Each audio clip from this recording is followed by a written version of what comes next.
Welcome to the May 27th, 2025 regular closed session meeting of the East Bay Mud Board of Directors. Director Valerie Lewis is absent and excused. Roll call, Madam Secretary. Director Chan. Director Gomez. Here. Director Katz. Here. Director Odie. I'm here. Director Smith. Present. President Young. I am here. Okay, we have a number of cards from members in the audience. Do we have any speakers online?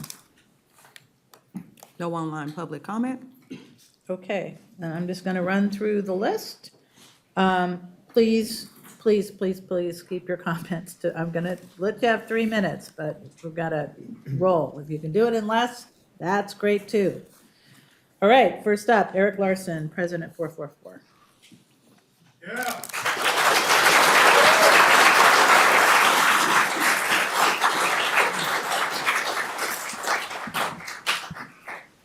Thank you, President Young. Good morning, board members. Good morning, General Manager Chan.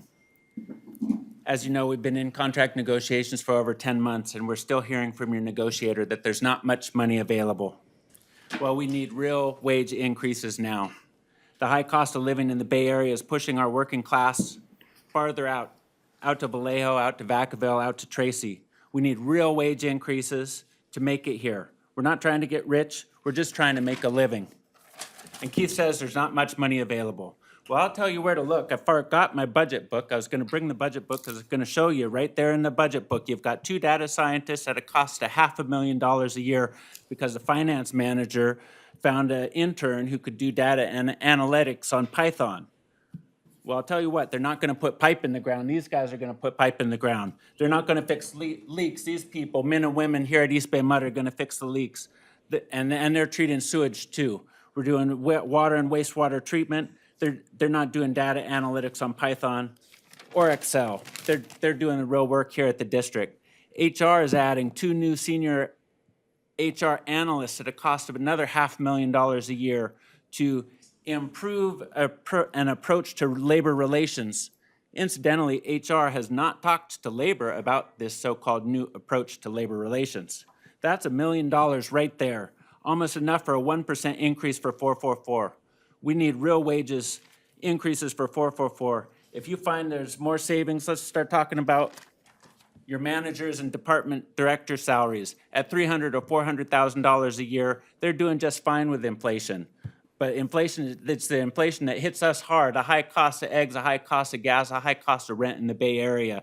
We're just barely making it on these wages, the working class wages that we're here at East Bay Mud. You have $1 million in bonuses and performance pay just for the senior managers, $1 million just for the senior management team in performance pay.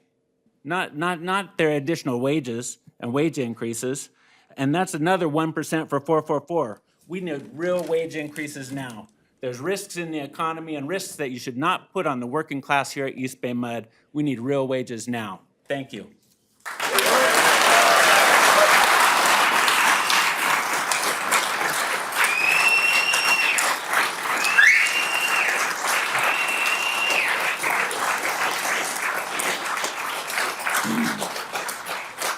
Okay, I appreciate the applause. We can do, in labor, we do a big 1 clap. How's that? 1 big loud clap. All right? Okay, next up, I have Evan Corman, Klein Corman.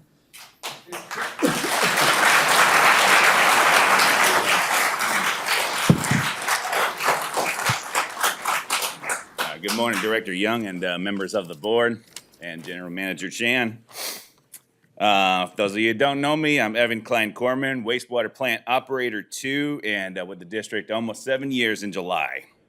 Also a steward for wastewater operations. We're very serious about the position that we're in as operators. We're constantly amassing important knowledge and instincts to do what we do. And we're the ones who stop sewage from flowing to the bay. I mean, need I say that? We carry out your vital daily operations. That alone is a big deal. In wastewater, things don't always operate the way they're engineered to, and we are the ones with the skills to respond with creative solutions. We're the ones who provide the support you need on the ground to facilitate your capital improvements. This is only possible with a critical mass of us with a working knowledge of our wastewater treatment plant so we can properly secure and prepare equipment for that work, successfully restore its operation, all while ensuring clean effluent continues to flow to the bay. We have many capital improvements yet to go and advances in the wastewater treatment process yet to make to meet our future permit requirements. On top of all this, we have climate change, severe storm seasons and rising seas upon us, and potentially a major earthquake in the near future, all of which could mean disaster for our ability to treat sewage. All this to say the district's needs would be best served by fostering a long-standing group of wastewater operators who can respond swiftly, intelligently, and successfully to such incidents. Okay, you need your experience retained. Unfortunately, given the district's rejection of our request for an equity adjustment, wastewater operations staff may see a new level of turnover. The average operator commutes 49 miles per day round trip to work here and cannot afford to live in the district service area. Think about that for a second. Comparator agencies such as Fairfield Sassoon, Delta Diablo, Oraloma, Hayward, Union Sand, and others have in fact pulled ahead of us in compensation levels. These agencies operate in areas from which most of our coworkers commute. It's only a matter of time before operator positions open up in these agencies, and if it means eliminating a commute, people will jump for a job more in their backyard. Over the last 5 years, we've lost 7 operators to such a thing, 5 of which were to take positions at comparator agencies, 5 out of 7, okay? All after only a few years of the district in every case. Took the management training, or the operator training program. District spent money to train them. They left, okay? This is one of many points I made presenting our case for an equity adjustment and only one of many classifications seeking one. Yet the district chose rejection of almost all equity adjustments requested. Economic pressures upon us. To be clear, we're not asking the district to single-handedly resolve the cost of living crisis, but we are asking you of the board of directors to consider why so many of us asked for these. We're asking you to urge management to consider that when offering us wage packages, which at this point are a display of complete disregard and disrespect for the value of what we do. We are your essential workers who provide clean water and stop sewage from pouring into the bay. We're having trouble meeting our basic financial needs. Please ask yourselves what you're willing to do to ensure you keep essential personnel to meet this critical time as your operational conditions present newer, scarier challenges. Thank you.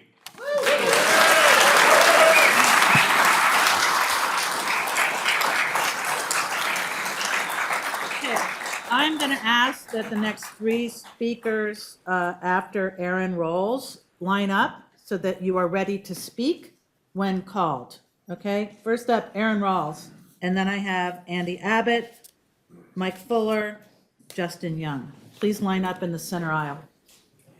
Can I take a second in between speakers just to apologize for my tardiness? Thank you.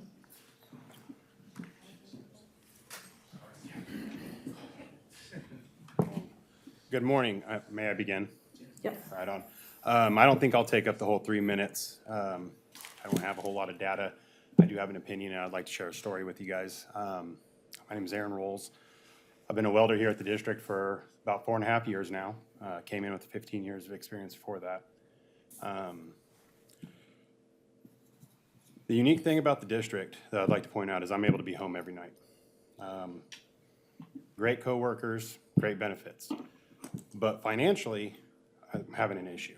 Like my rent keeps going up $150 every year.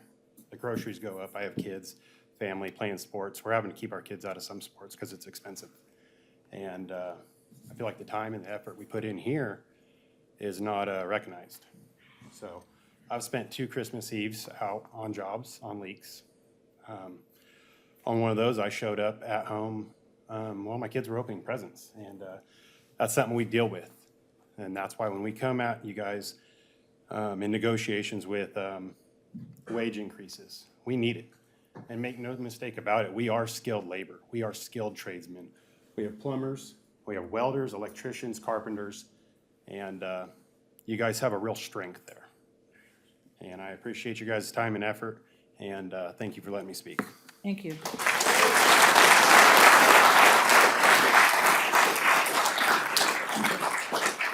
Andy Abbott. Morning. Appreciate the time here. I just wanted to say that based on everybody else's past comments, I can keep this short. The main thing that keeps clicking in my mind is the fact that we're operating in good faith right now with no contract. And then to see a comment to the extent of that if we don't take what you guys are offering us right now, most of us are struggling. I can personally say that myself. I've had to move out of the area that was closest to, I used to live 4 miles from where I reported. And just this year, I had to move 30 miles away because I couldn't afford rent.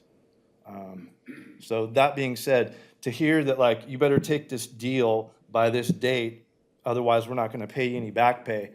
To me, I can't speak for everybody here, but that was a massive insult. It was disrespectful. Now, that being said, I can appreciate the fact that we want to, come to an agreement sooner than later. It's important. And I understand that time is of the importance.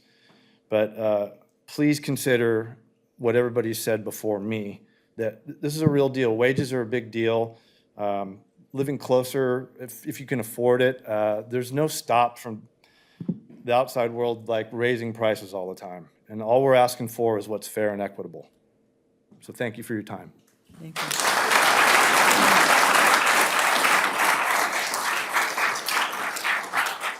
After Mike and Justin, I have Robert Collard and Jennifer Gray. If you could come to the center and be ready to speak. Mike? President Young, can we just take one moment? I have just received a notice that there is overflow set up in the Training Resource Center, which is right around the corner because we are over capacity in the boardroom for safety. If we needed to exit the rooms, all of the exit doors are currently blocked. And we're not safe right now. However, if some people would be willing to move over to the TRC, we will continue with public comment. You will be able to hear and you should be able to see public comment, but in regards to our safety, to everybody's safety, if we could just please kind of clear the doorways and clear the exits. We have people standing in front of exit doors over there. The exit doors are blocked in the back. The exit doors are blocked here. So if you could take that into consideration, we appreciate it.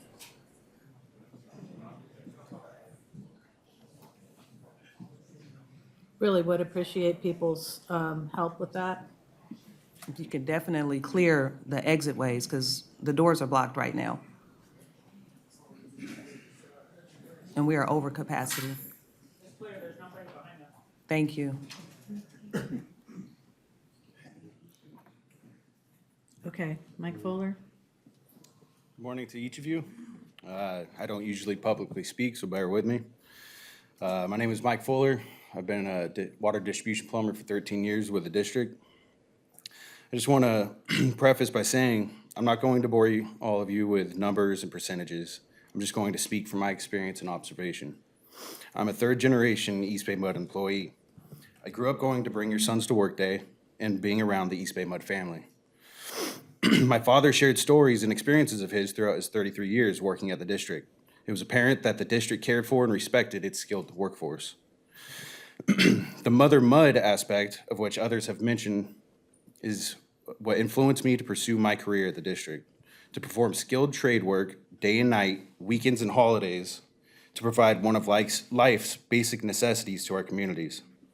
I used to live within the district and enjoy the water that we all work hard together to provide with pride, passion, and joy. Recently, my family and I had to move an hour away from work.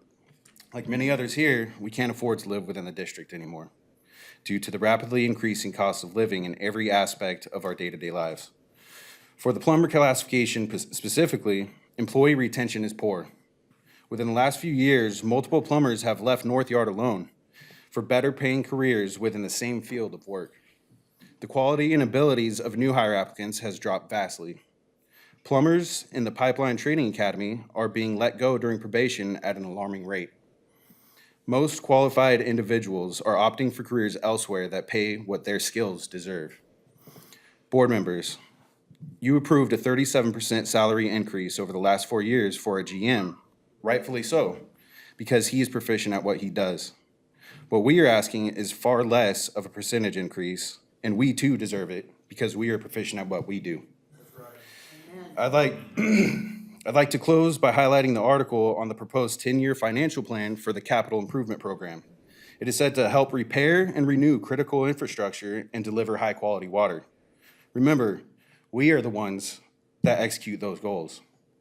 The article was preceded with the quote, "Delivering today, investing for tomorrow." Just keep in mind that we deliver every day, and we are your tomorrow. Thank you for your time.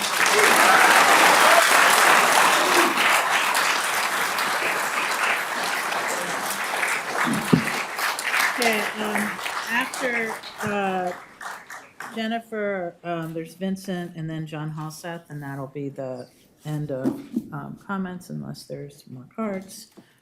Justin, please go ahead. All right, good morning, President Young, Board of Directors, GM, and my fellow East Main Light family. We're asking the board right now to give the authority needed to complete negotiations. That's exactly what we're all here for today, is to complete negotiations. Local 2019 has been silent throughout negotiations. This is actually our first time speaking in a public comment during negotiations. We want to be clear that even though we haven't been speaking in public comments, all of our 700 members have been educated and informed of where we are in negotiations. Local 2019 is not going to be silent anymore.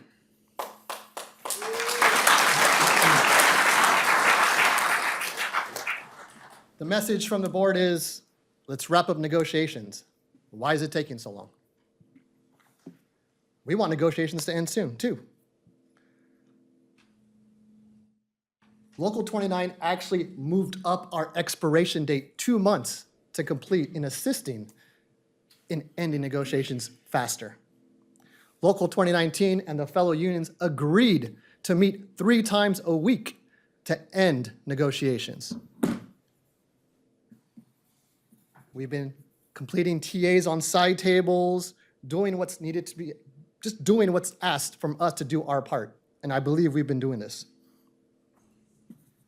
We have been doing our best to accommodate the board's demands on finishing negotiations. We believe the union's message has been clear as well. Wages, HIB, and PEPRA are the most important items for our members in this contract. We just don't believe our members will ratify what is being proposed by the district right now. Our members have been educated not only each other, but working with other unions in the PEPRA committee, reach out for HIB to understand exactly that complicated system, so it's being proposed. We want to make sure all members have a full understanding of what's being proposed during negotiations. And they all have stepped up. Look at this room right now. We're here asking the board to give the authority needed to complete negotiations. Thank you.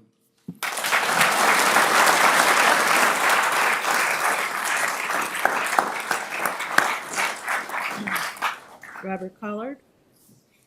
Hello, ladies and gentlemen of the board. My name's Robert Collard. I'm a heavy transport operator and pipeline. I've been with the district for 8 years. I'm also a shop steward for Local 444 and the pipeline unit. Wow, what else could I possibly say that you haven't already heard? Well, detail is part of my job, and I just invite you to look at the men and women behind me. This is passionate enough for them to stop their work to come here so you can see their face. They didn't want to take up your time because I walked around in the lobby with cards. Hey, you want to say something? You want to say something? No, but they are here in solidarity to let you see them, to let you know it's that important. Am I right? Yeah.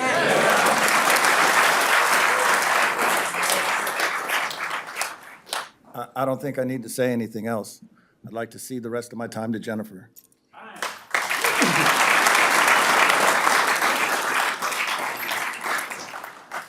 Good morning. I'm Jennifer Gray, employee number 17607. I'm an HTO in pipeline. Been at the district for a little over 7 years. The values are the foundational blocks of the district. It's what this company is built on. We, these people behind me and myself are an irreplaceable, integral cog in the infrastructure mechanism of East Bay MUD. We literally bring plans to fruition and function. We are the face, voice, and backbone of East Bay MUD in action and on display that consumers see every day, literally and figuratively, in the trenches. We make sure emergency services and people and customers, whether in vehicles, on bikes, or walking with their families, have access and safe passage through our work zone. Our teamwork keeps customers safe and delivers clean, safe water. The work that we do every day wrecks bodies, tests patients, requires teamwork, fortitude, communication, incredible ingenuity, knowledge, and skill. These people are not just plumbers that you can pull from Roto-Rooter. I have watched them. It's truly amazing, the work that they do. I challenge each and every one of you to come and spend a week, not an hour, dressed appropriately and with all of the necessary safety guard, and stay from 7 to 4:30.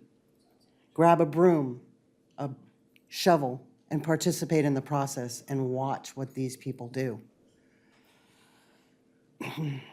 You can't really know unless you're there and you see it in action. We come before you because we are arguably one of, if not the most important aspect of the infrastructure at the district, but are the least considered.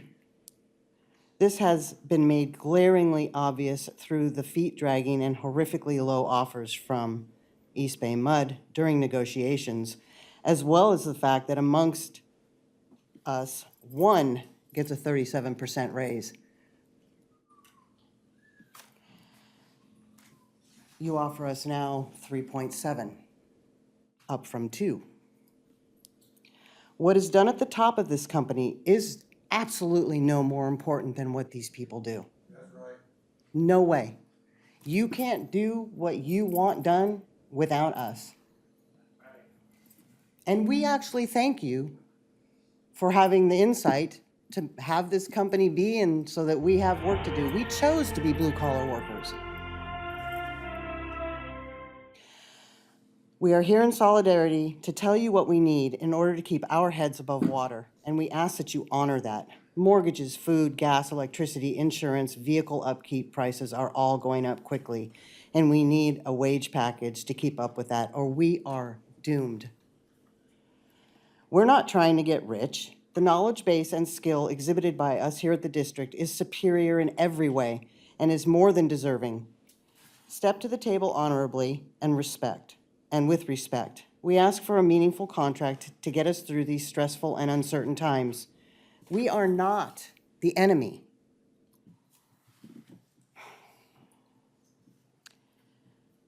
If you listen from a place of care and concern and truly hear what everyone here has said to you and behind me is going to say, you will absolutely hear the heartbeat of East Bay MUD. We are the heartbeat of East Bay MUD.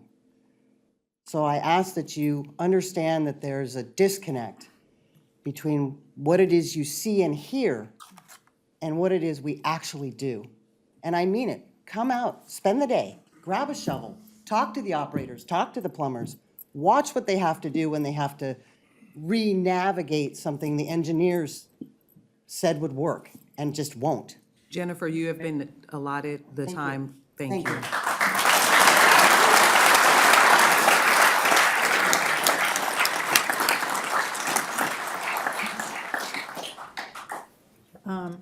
Where did my card, I had another, Hi, good morning, everybody. your card disappeared. Go ahead. Thanks. Good morning, everybody. My name is Vince. I'm relatively new. I'm a laborer in pipeline, and I was just hired as an operator in training over in wastewater.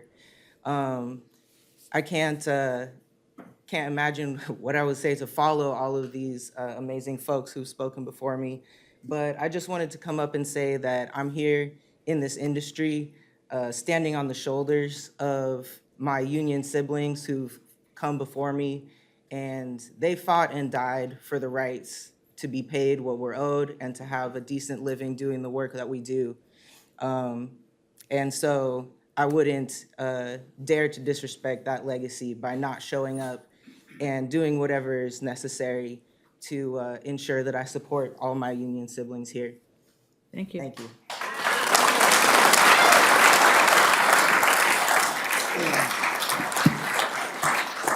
John Halseth. Good morning, ladies and gentlemen of the board. My name is John Halseth. I'm a water distribution plumber 3 with over 18 years of experience and a member relations secretary for Local 444. I'm here to talk to you today about our wage proposals. Our wage proposals for years 2, 3, and 4 have been based on CPIW, which is an index that measures inflation. And our proposals have incorporated a minimum increase called a floor and a maximum increase called a ceiling. And where we find ourselves furthest apart in our negotiations with the district is in the ceilings for our cost of living adjustments for years 2, 3, and 4. I want to make it clear to the board that a ceiling of 7% is not a guaranteed wage increase. It's not guaranteed. That is only if there is very high inflation. Only then are we going to be getting the 7% increase. If CPIW is lower, which everybody, I think we all agree, we all hope it is, right? Then our cost of living adjustment will reflect the CPI and be lower than that 7%. The district right now, their most recent proposal set the ceiling for the cost of living increase at 4% per year. While all of you, all of our members, all the public certainly hope that inflation stays below 4%, that's not a guarantee, right? That's not a certainty. And there's very real worries that we may be headed for another period of high inflation. If there is high inflation over the next several years, the main difference between our members and the district is reserves. The district's reserves are measured in hundreds of millions of dollars. Our members' reserves are measured in tens of thousands or even thousands of dollars. The district has the ability to absorb a couple of years of high inflation much more easily than our members do. And should there be a period of unfortunately high inflation, our members need to be secure that their wages will see them and their families through. If there's another period of high inflation, the district will survive, but we're all here today to make sure that our families survive as well.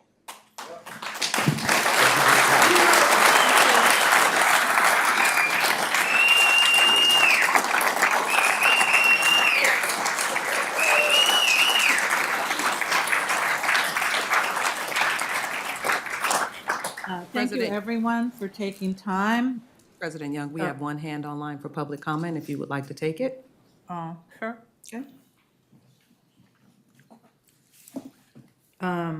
If Hold you on, the would, hand went down. oh, I think it was an accident. Wait, the hand went back up. So we have iPhone 5 William, and you should be able to unmute your mic. please state Morning, your board. name. Can you hear me? Yes. I lowered my hand so you wouldn't have to ask me, but I just want to point out a few key facts that wasn't said today. I've been here for almost 23 years. What's your and I can name? remember, my name is William Giovanetti. I'm a water distribution crew foreman at the East Area Service Center. Okay. Most of you probably have heard my name. If you haven't, you probably will by the end of the day. But some key facts I want to point out. Most contract that sticks in my mind is 2011. We showed solidarity to the district, took a 3-year COLA freeze. My first grade math right now tells me we're 9% behind from that. But nobody remembers that, and most of you weren't here. Another fact, there's over 230 policies and procedures in place that are adopted by the board, amended by the board, rescinded by the board, or evaluated, or whatever you guys do. Board members, that's your job, is to follow the policies and procedures and make sure they're adhered to and see how they're interpreted, whether they're interpreted right or wrong. And I'm pretty sure we're all middle class here at this district. You're going to have to win the lottery not to be. So I just want to say a few more things, but one thing is going to stick out in my mind. What Bill Patterson said at one of his last board meetings is, I hope we can get the family back together. And that resonated big time in my mind. Because a lot of things have happened in my 23 years, and I can't really go into detail, but I'm sure most of you already know. It hasn't been easy. And this place definitely is worth the career that it is, but it's not the same place it was 5 years ago. Thank you.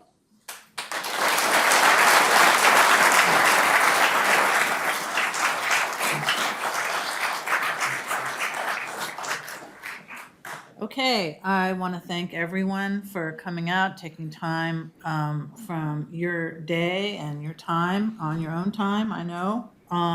This is, we can see, it is very important to you. I want to say it is important to us as well. Thank you. And we do value every drop of sweat that you put down on the street. And excuse me? I've been taking notes. I don't write well when I'm looking not at my writing. But again, thank you all for showing up. We will now adjourn to conference room 8 to discuss closed session items 1 and 2, I believe. We have 1, 2A, and 2B. And we'll come back here for our regular meeting at 1:15. Welcome to the Tuesday, May 27th, 2025, regular business meeting of the East Bay MUD Board of Directors. Director Valerie Lewis is absent and excused. Roll call, Madam Secretary.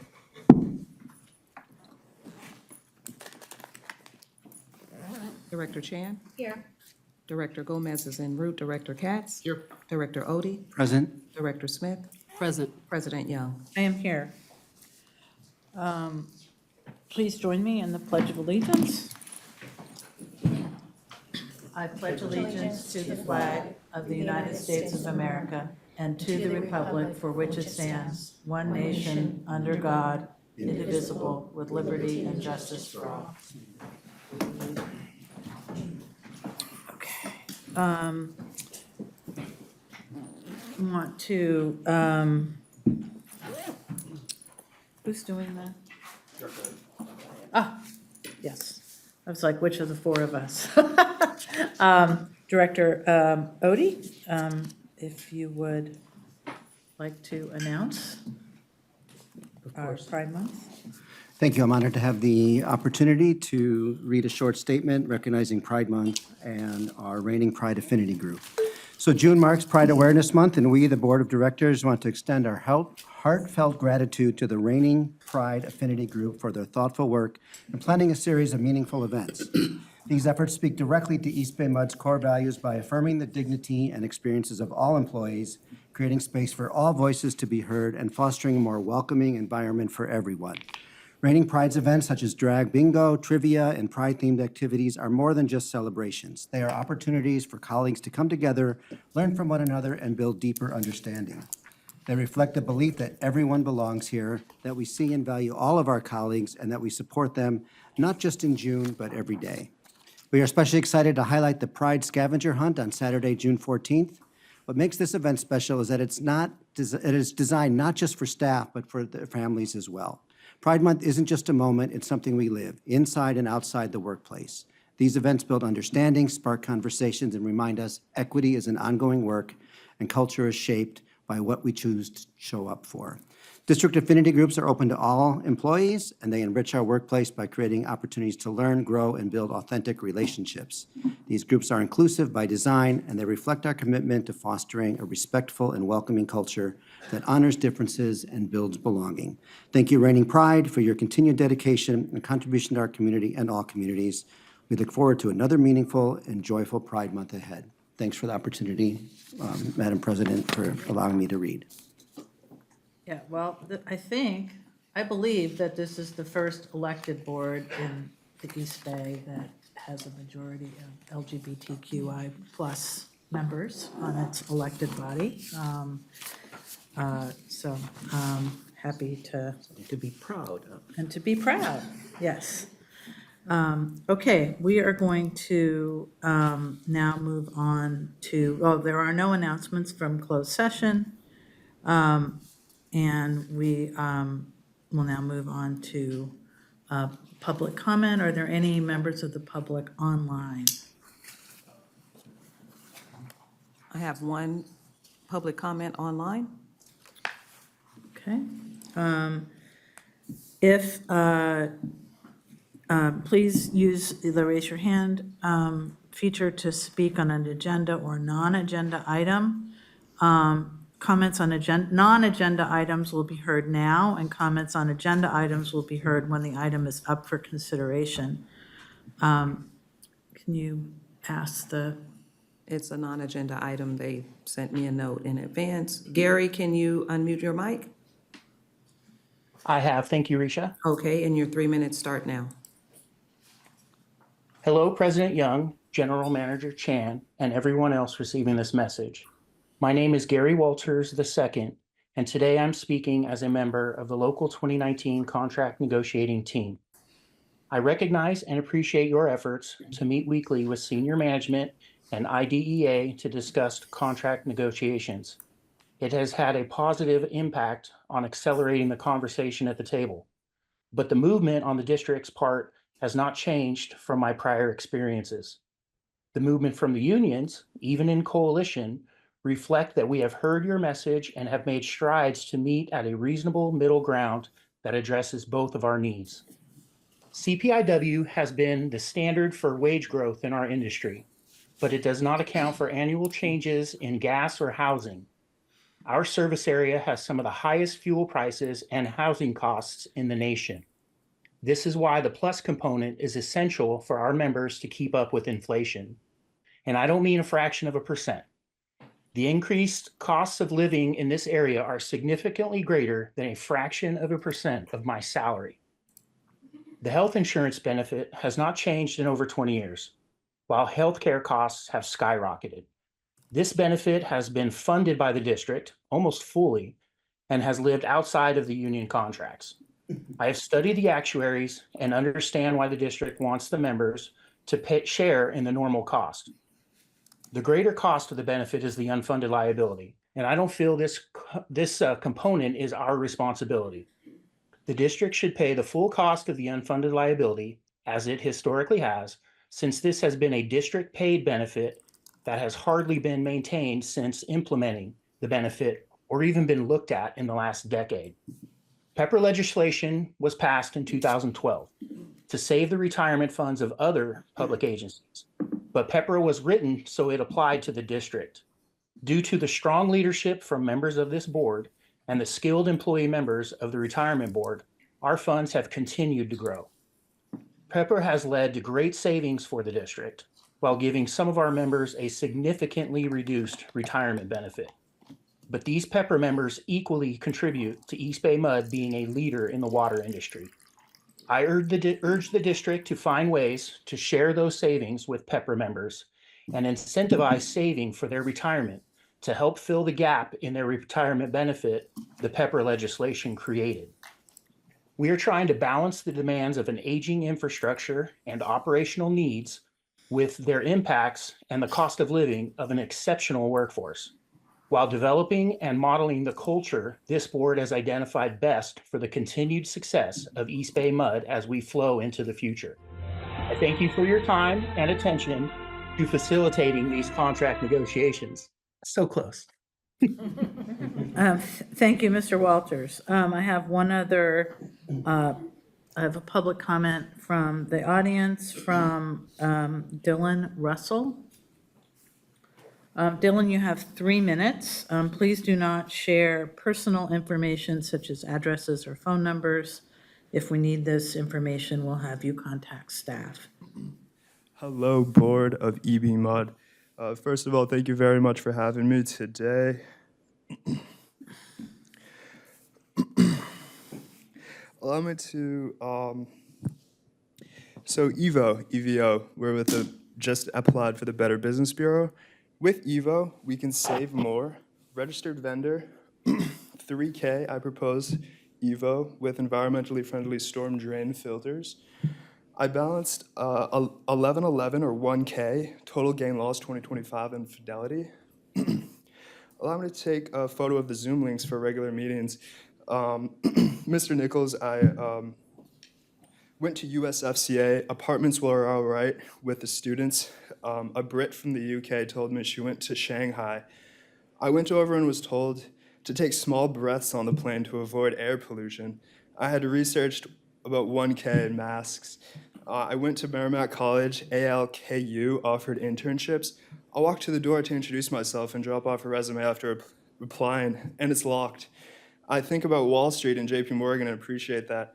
Think about being on the other side, biodiversity with microorganisms. I think sometimes people can misperceive me. I am out here out of faith for the environment, and it circled back around to bugs. Allow me to take off to another planet, dimension, world. I was supposed to be working as planned at Fidelity for 5 months after graduation in December the year of 2024, and then planning for a master's as a plan B to exploring the nebula. I stand at Safeway in the Richmond district of San Francisco and study Bruce H. Lipton, PhD, as I decided to go to Africa and conveyed that message to a colleague. I was later asked to take a leave of absence, experiencing the Bay Area from an AIRBNB.com. I thought extensively about a purple world while in the shower and how it could create anything. I have put out an offer on LINKEDIN.com to start Grey Dolphin, a plumbing company based in Key West, Florida, Jamaica, and the Bahamas. I'd like to share my LINKEDIN.com profile on the projector or with the board meeting today. Is there a platform I could share that link? You don't have we don't have a way to help you share that. You Fill it can, if you you want get that information to the secretary after the meeting and she can distribute it to the board. Thank you. Thank you. Okay, we have one more public comment, but it's not till agenda item 12. So we will proceed to committee reports. The May 13th minutes for the Planning Committee and the Legislation HR Committee meetings were provided in your agenda materials. We'll now get a report from this morning's Finance and Administration Committee. Director Odie. Thank you, Madam President. I was honored to chair the committee in Chair Lewis's absence, so I have a short report.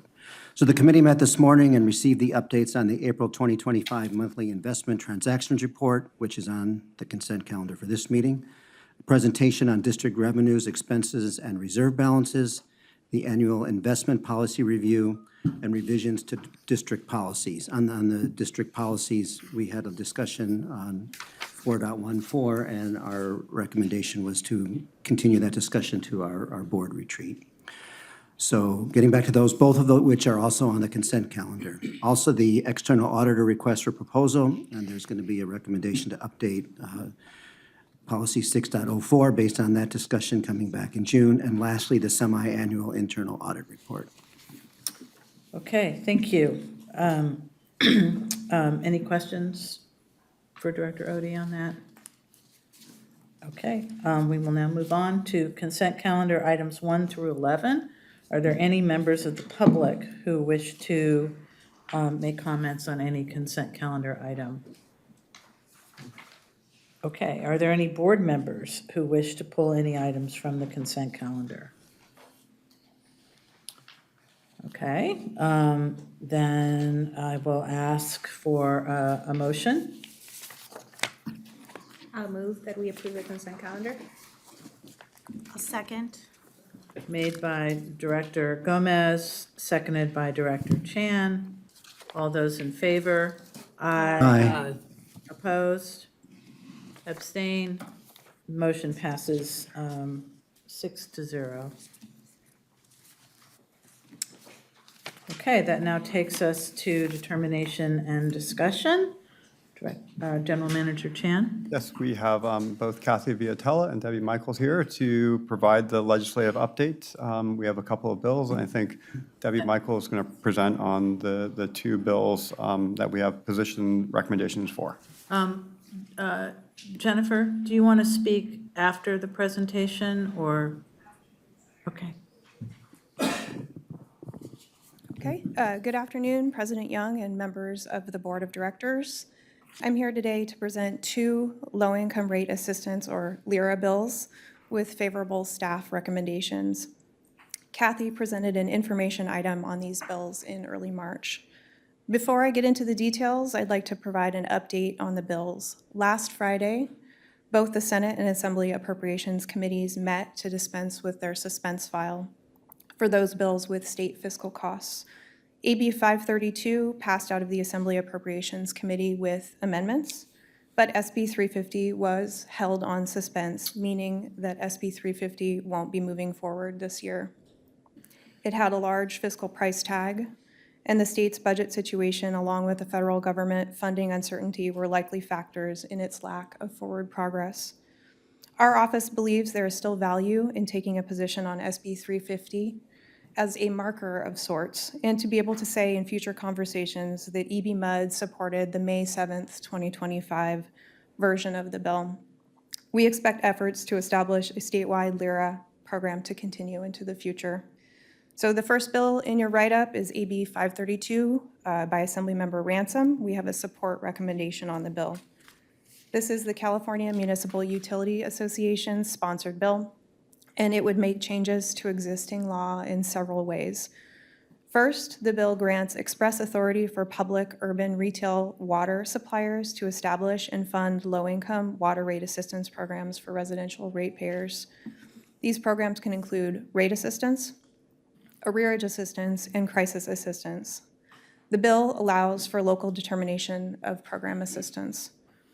Water suppliers may also seek and use voluntary contributions of funds in addition to funding that is not derived from a fee or a charge levied pursuant to Article 13D of the California Constitution.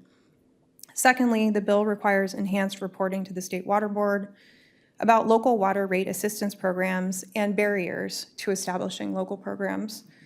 Provisions related to the creation of a revised LIWAP, or Low-Income Household Water Assistance Program for smaller systems, were removed out of the bill coming out of the Appropriations Committee. So as outlined in the write-up, AB 532 does not require modification of our existing customer assistance program. It levels the playing field for other water suppliers to establish their own programs and tailor those programs to fit the community's needs. The bill also affirms the ability to use voluntary contributions as a potential funding source for a local water rate assistance program. With that, I'm happy to answer any questions on the bill.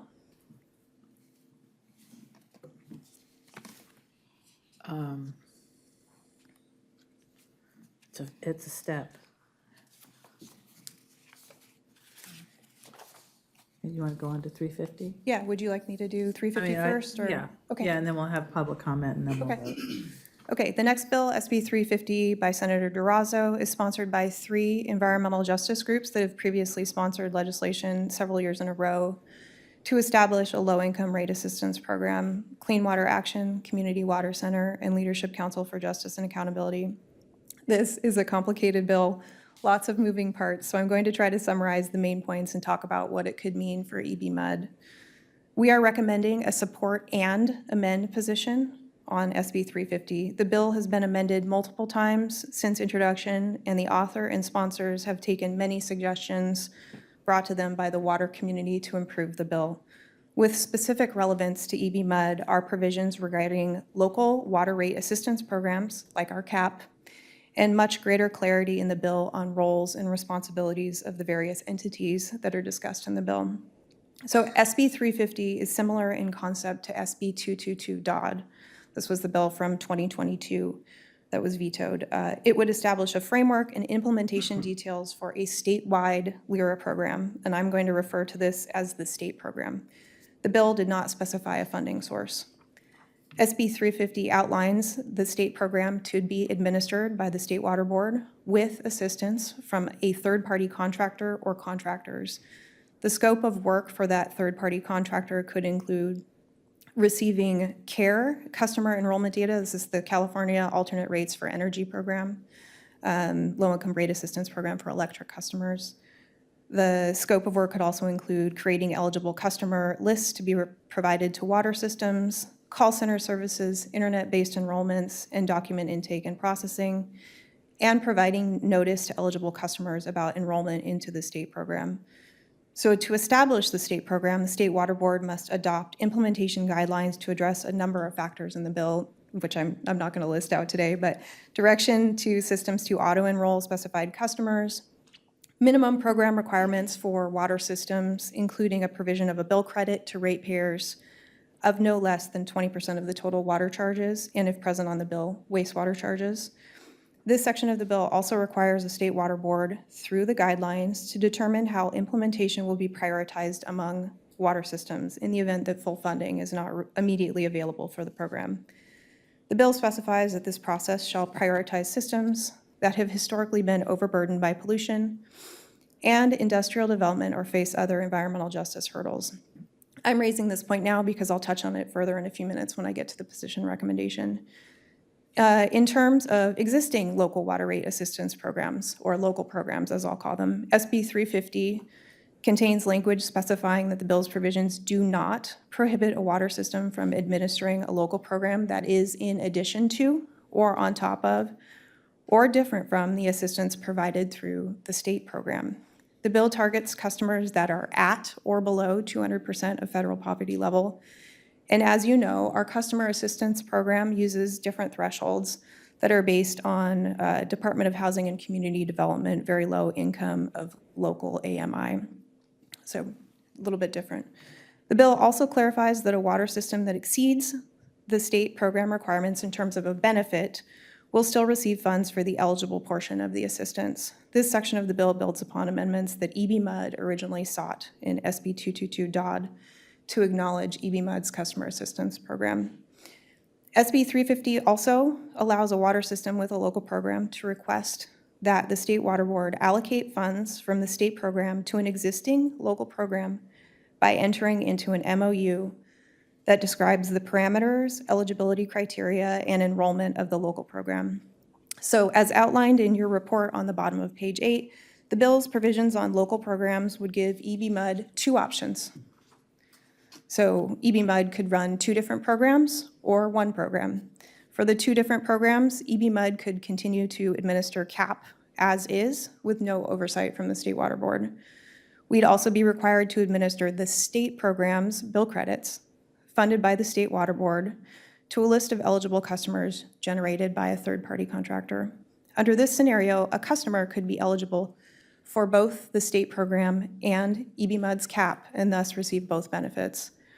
Or we could opt to do one program. EBMUD could request that the State Water Board allocate funds from the state program to CAP by entering into an MOU. This means EBMUD could continue CAP, use funding from the state program to supplement CAP, and run one program.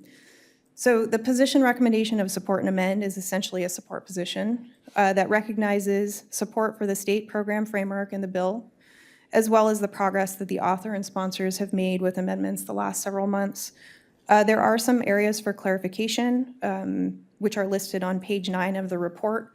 I can go through those briefly. The first is the issue of further clarification of the prioritization language I previously mentioned. We think that that area could use a little work. We also suggest some clarification of auto-enrollment language for the state program, and this is something that we heard from the sponsors about auto-enrolling care customers. However, provisions in the bill require something additional to that, so just sort of making the bill provisions match what the author's intent is.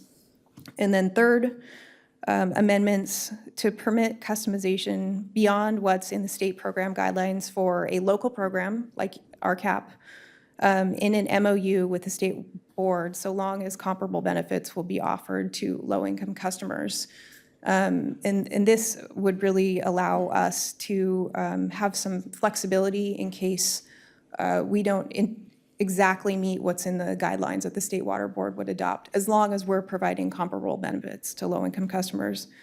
And then, as you can imagine, as the bill is amended numerous times, sometimes the language needs to be refined. So the fourth bullet there is just to ensure consistency throughout the bill with terminology and program structure. That's sort of a belt and suspenders thing. With that, I'm happy to answer questions. Why don't we hear from our public commenter and then ask you back to take questions. Jennifer Clary with Clean Water Action.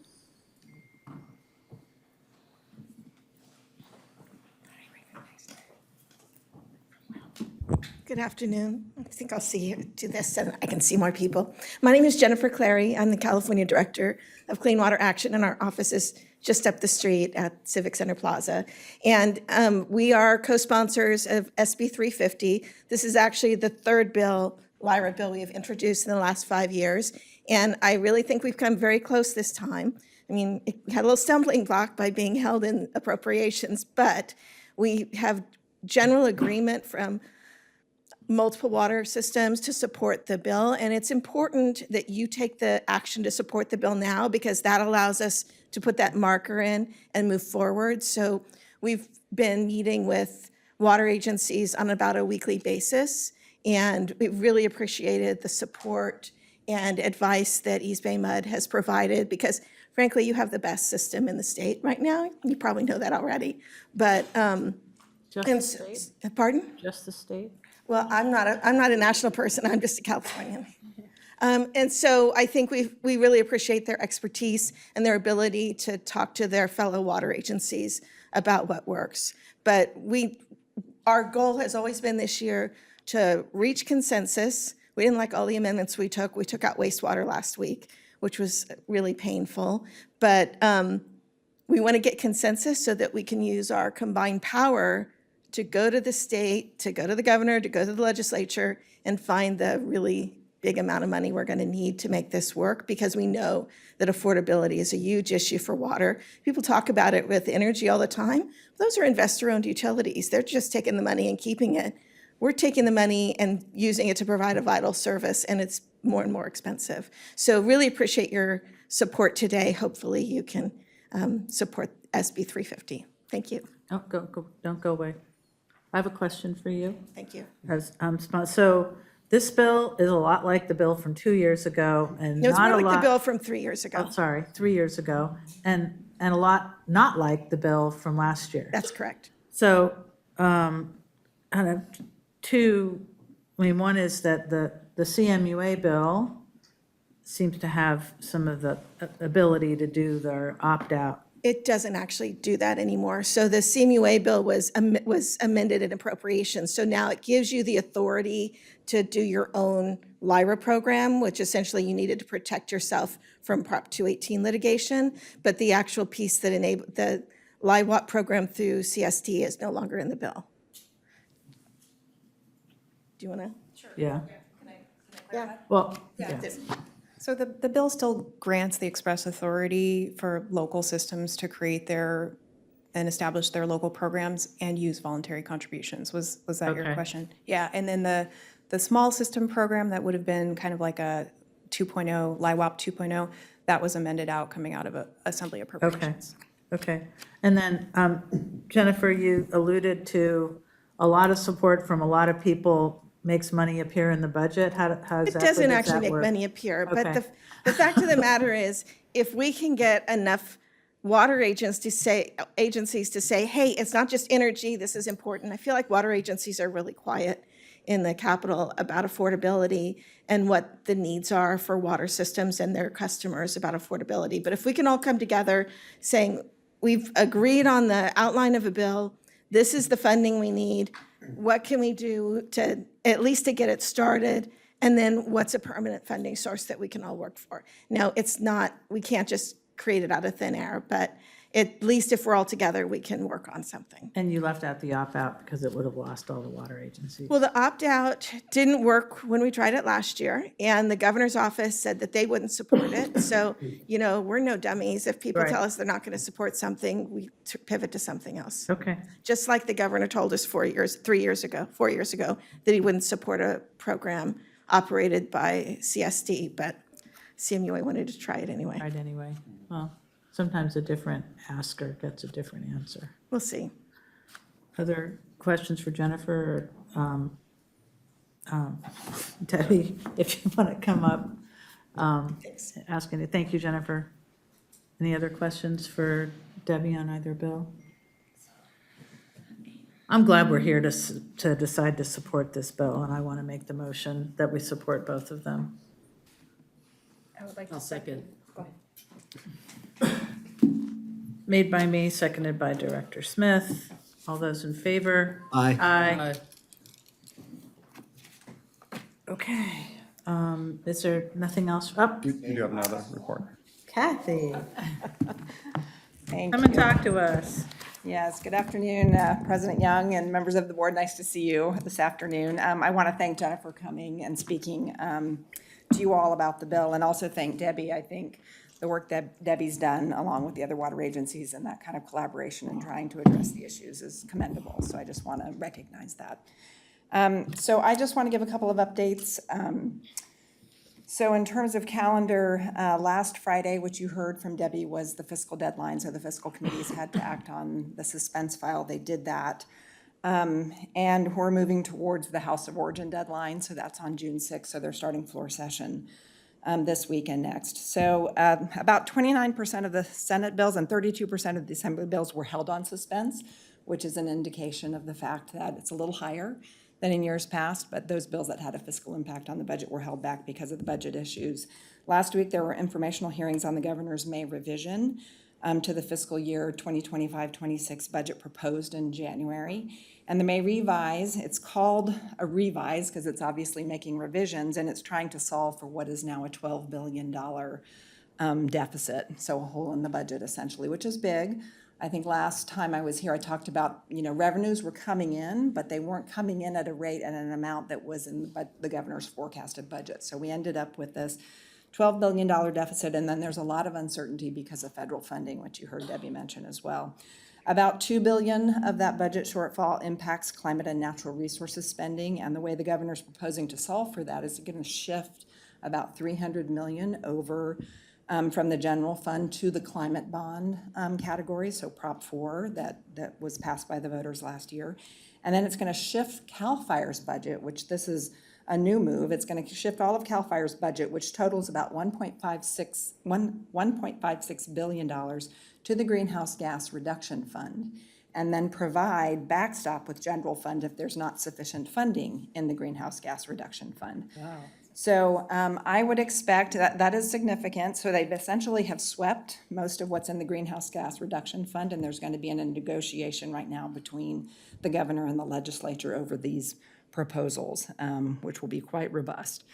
I expect, and we've been talking about this, they're going to probably pass a provisional budget by the June 15th deadline, which they have been doing in the past few years, and then they'll continue to negotiate and work out in junior budget bills towards the end of session, or they may have a special session, who knows, on how bad things are, to address and sort of balance out the budget. But there's a lot I mentioned that's happening on the federal front too that's impacting this, and that's cause for the delay.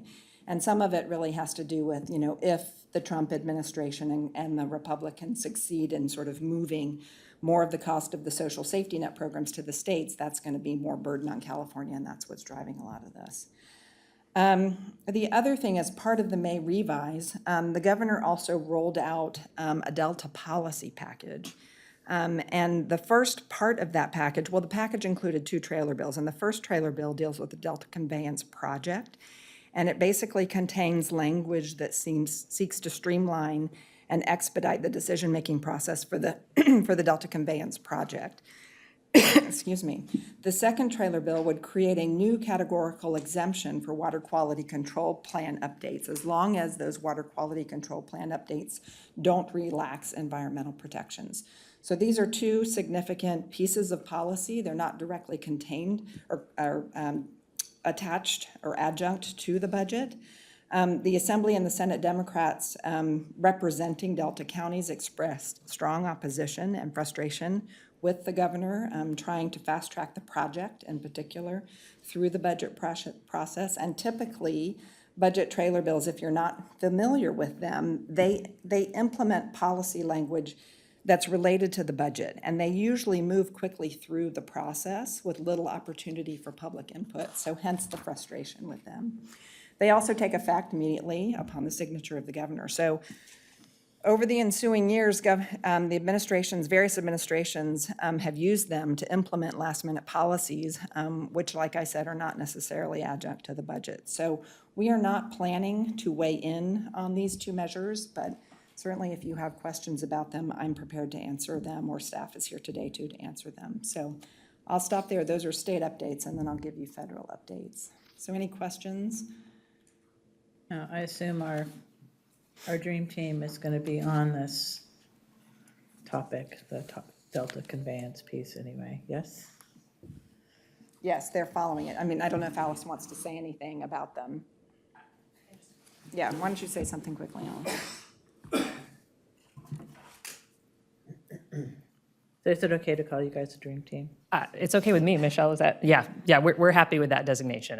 I'll put that on our business cards. No, thank you for the opportunity to weigh in. So the two trailer bills, first of all, on the Delta Conveyance Project, I do just want to remind the board that, we had filed a protest on the water rights change petition that DWR had issued. We were able to reach a settlement agreement with DWR for the two issues that we had raised. One was potential impacts to our infrastructure, where the Delta Conveyance Project would kind of potentially intersect with our McComey Aqueduct right-of-way, and the second issue had to do with potential impacts to the fishery. So we have our settlement agreements. As long as DWR follows through on the terms of those agreements and doesn't make significant impacts or changes to the project that would cause new impacts to us, we feel like the district's interests are protected. I do just want to reassure you, though, that we are continuing to monitor the project and the water rights hearing process to just make sure that that remains the case and that there are no impacts to East Bay MUD.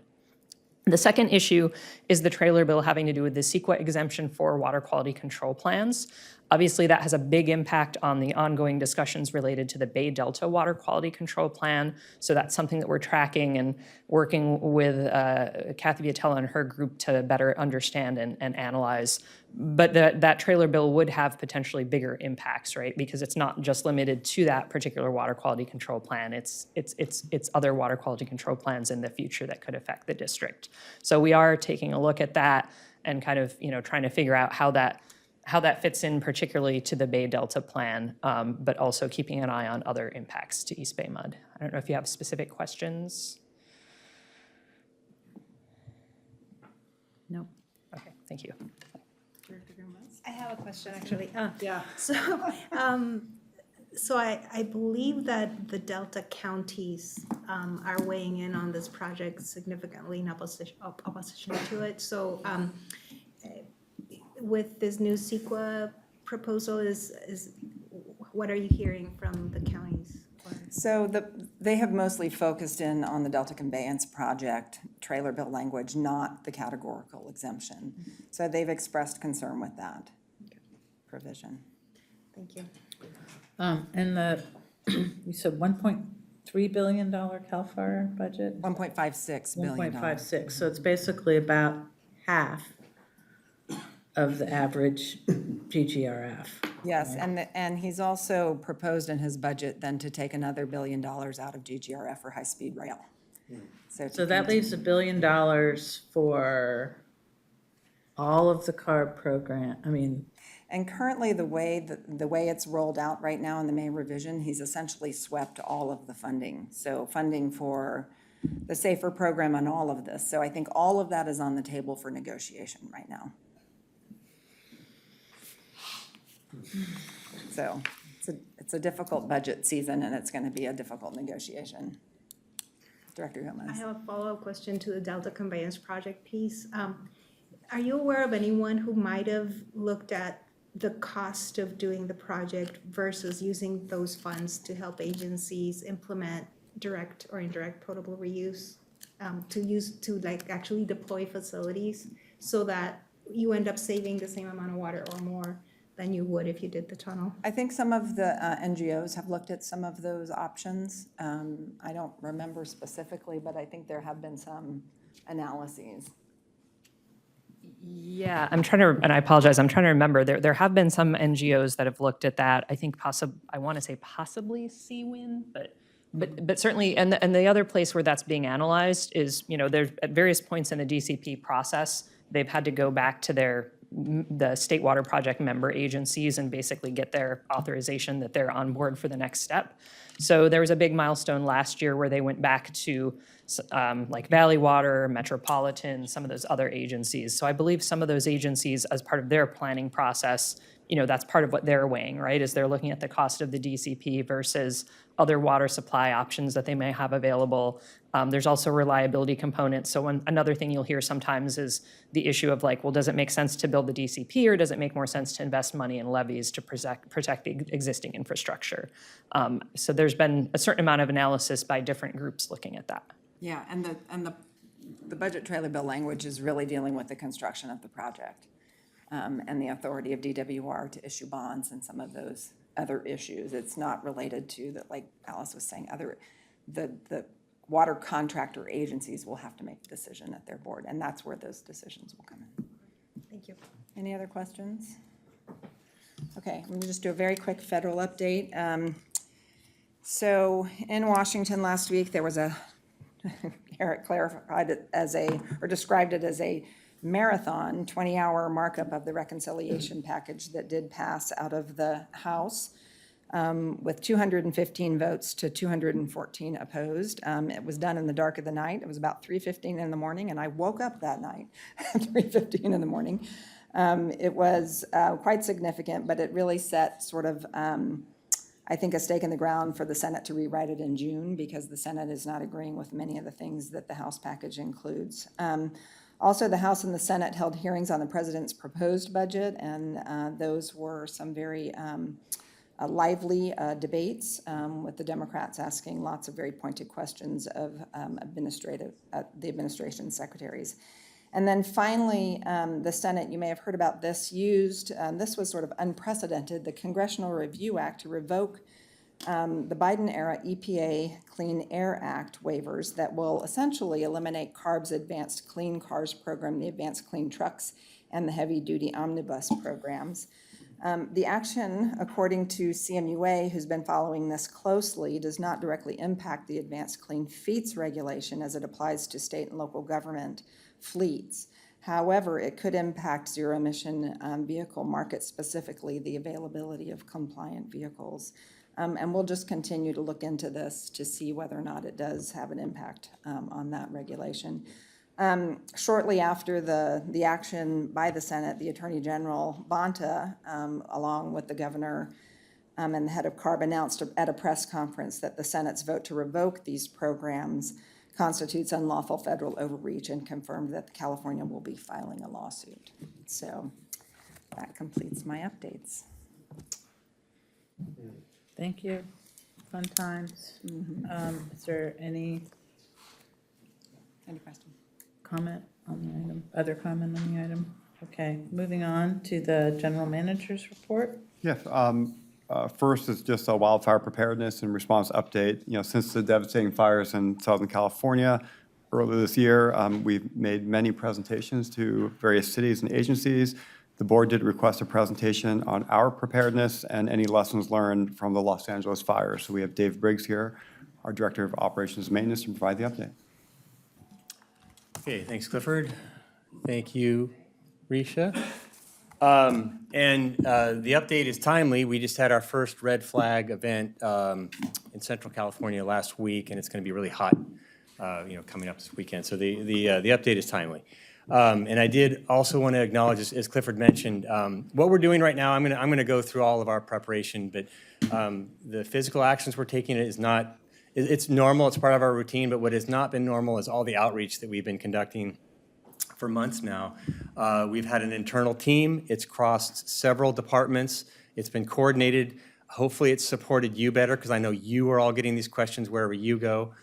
And so this internal coordination is helping to keep our messages clear and consistent. And that is, we are prepared, we are collaborative, and there is a finite limit to what our water system can do. And so that has been what we've all been saying for months, and it's this team effort internally, I think, has helped make that consistent. So the rest is just details, and I'll go through that here one at a time. So in terms of, so an ounce of prevention is worth a pound of cure, right?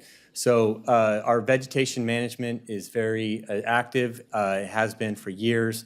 This consists of routine maintenance in our watershed properties with mechanical treatments of hundreds of acres.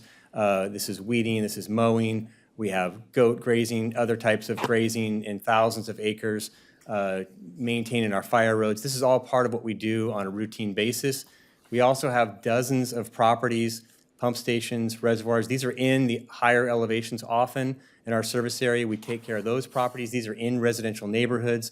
And all of this routine maintenance adds up to about $2.5 million a year typically, what we do. And on top of that, we have special projects in the watershed, largely managed by Scott Hill's group, building fuel breaks in strategic areas, taking care of the dead pine trees, and also participating in prescribed burns. So those are more special projects, but a lot going on the prevention side.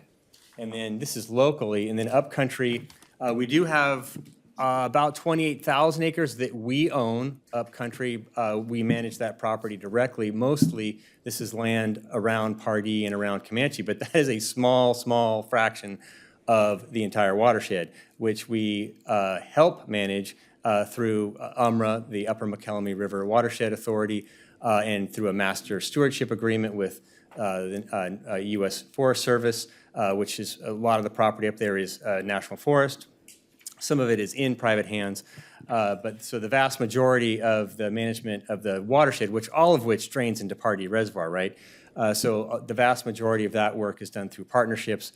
We have an active phase right now treating 26,000 acres and plans to treat roughly 10 times that amount in the rest of the watershed. So a lot of this is understory, removal of vegetation, getting the fuel load down, preventing erosion, all of things that will either improve our water quality or reduce the intensity of a wildfire in the watershed. Just switching gears now, looking at the service area and how we can get water to people. So the olive color there is what we deem the gravity-fed areas. So these are areas of the service area, and you can see most of this is west of Hills, where we can reach residential, commercial customers from the water treatment plants with no pumping at all. So it'll gravity flow to those zones. So it's very reliable. We're not dependent on electricity to get it there. So we have a very, very resilient system there. The upper elevations in purple, we need pumping. But the good news there is that we have a lot of redundancy in our system. We have multiple pumps at each pump station. Pump stations can reach neighborhoods. More than one pump station can reach neighborhoods.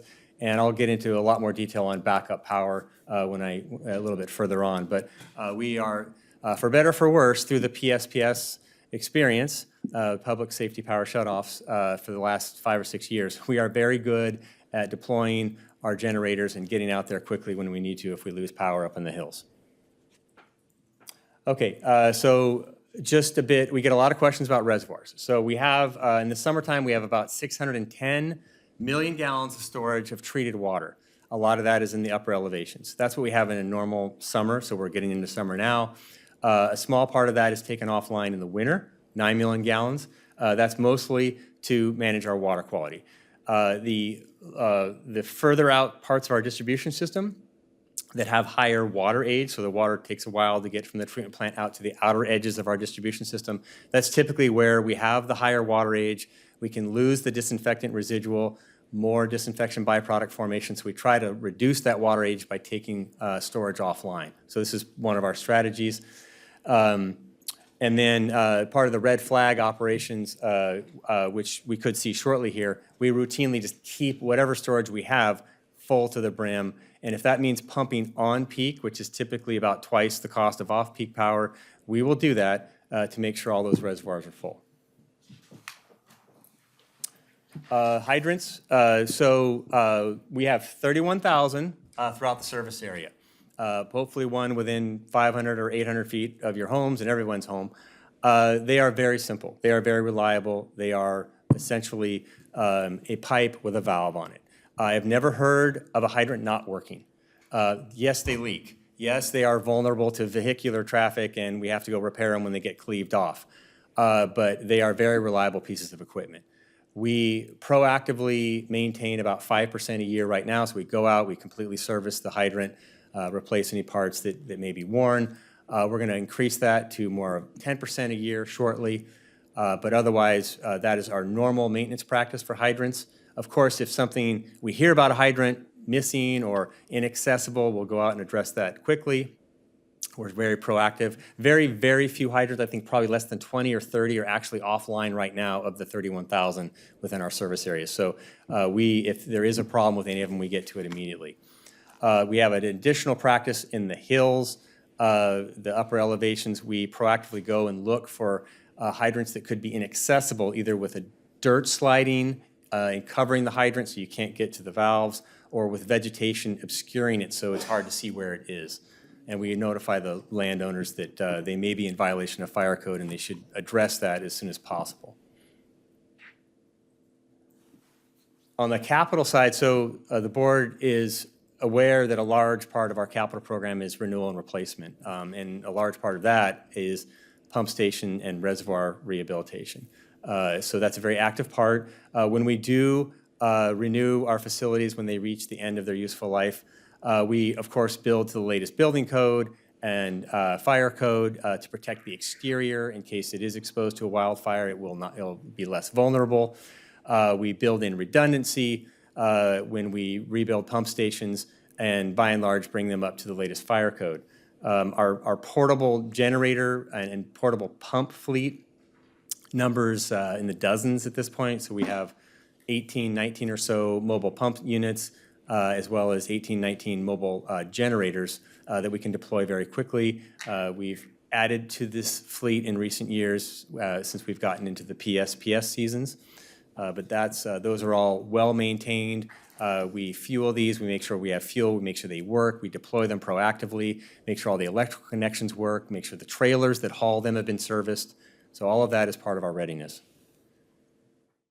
And so another question I got very often early in January was, could this happen here after the events in Los Angeles? And of course, I paused a moment and said, well, yes, because it did happen here. Now, granted, the winds in 1991 here were probably half as strong as they were in LA. Okay, so that's a big difference. And Cal Fire was not even close to what it was in 1991, what it is today. So things were very, very different. But we did have our own event here, and a lot of the things we do every day in our preparation and our collaboration with others that seem so routine at this point, many of them came out of 1991, out of that fire. So a lot of lessons learned. The red flag protocol came from that. We have standardized hydrants now at this point, so you've probably also heard that, believe it or not, Berkeley and Oakland were specifying different sized fire hydrants with different connection pieces, which created a mutual aid nightmare when everyone was responding to that fire. We have adapters now, so that's been solved, and of course we have for new hydrants that are all consistent. I mentioned that as we upgrade facilities, we use the latest building code, we have more generators, and the next slide gets into some of our coordination with many of the groups, and a lot of this came directly out of 1991. So EBMUD, we host the Fire Agency Forum. I think the meetings are annually. The next one is in December. This is across the service area. So this is every fire department in EBMUD service area is part of the Fire Agency Forum. So a lot of it is planning, fire code review, making sure we know each other, making sure we know what our responsibilities are. It's a collaborative effort that we've been running for years. The second one, the Hills Emergency Forum, came directly out of the fire. That is a smaller geographic group of agencies that were directly impacted by the Oakland-Berkeley Hills fire in 1991. So it's a subset. They are more focused with emergency response. And then the last group, the East Bay Wildfire Coalition, is the one group that involves elected officials. The rest are staff level. So the EBWC involves elected officials. We are a technical advisor to the East Bay Wildfire Coalition and not members, technically. So just a word or two on emergency response. So if you leave the boardroom and go past the elevators, you will see our brain, our central nervous system brain center. That is the Oakland control center. We also call it the fishbowl, but if you've never been in there, I would love to give you a tour. You need to go in there and see what the operators can see and how they operate the system and all the things they're keeping an eye on. So that is our central nervous system over there. And right across the hall is the dispatch. So anytime we get a call from the fire department or outside agency that needs support, it'll go to our dispatch. They can immediately connect with our operators in the room over there, and they're, of course, there 24/7. I'll talk more about the portable pumps and generators when I talk about PSPS, but just the last photograph in the lower right there, during the Keller fire, which was last October near 580 in Keller, near our upper San Leandro water treatment plant and very near a residential area. That fire started in the early afternoon. Winds were light, thank goodness. And CAL FIRE was having an otherwise quiet day, and they threw everything they had at it. It was really impressive, as well as Oakland Fire. We responded to that as part of a coordinated effort with Oakland Fire and CAL FIRE. We have large raw water reservoirs on the other side of the hills that are right there at that wildfire urban interface boundary. CAL FIRE will take ample opportunities to fill all of their air resources from those reservoirs that are only just a mile or two away from that interface location. So they were dipping at USL and immediately applying that water only a mile away on the other side of the hills. So it was very, very efficient and very effective. And that fire got taken care of very quickly. Okay, I think you are all probably familiar with what we do during a PSPS event. Each year, PG&E will notify us and tell us what is potentially in a PSPS zone within East Bay MUD service area. Early on, so by that I mean 2019, there were literally hundreds of East Bay MUD facilities that were part of the potential impact zone in a PSPS event.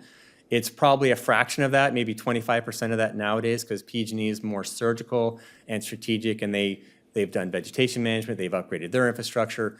They're a little bit more precise with their PSPS events, so the footprint of impact for East Bay MUD is smaller now. But they give that list to us in the spring. We just ordered a few, almost 20 new, few rental generators. We do this every year. We will proactively deploy them this fall. So even though PG&E's season for PSPS is generally summer and fall, the portion of PG&E's service area that typically impacts East Bay MUD is typically between Labor Day and Thanksgiving. So we will proactively install these generators in the upper elevations. They will have fuel. They will be already connected. And if we hear about a loss of line power from PG&E, in a matter of minutes, we can send somebody up there, disconnect from the PG&E line, and turn the generator on, and then connect the generator to the pump station. We've done this multiple times. And I do not feel worried at all about a PSPS event.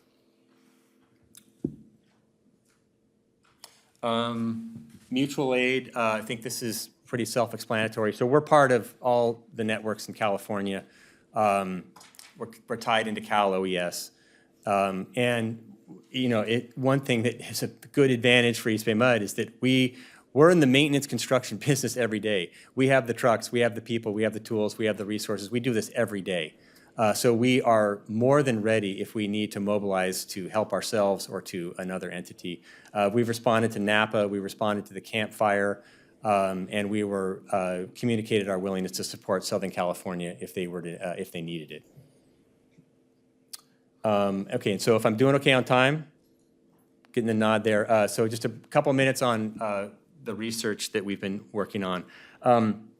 So this is a new area, and it's new because wildfire cascading into residential neighborhoods, notwithstanding 1991, is a relatively new phenomena in the last 6, 7, 8 years. On top of that, there's more plastics being used in distribution systems and probably around the house as well, and in household plumbing.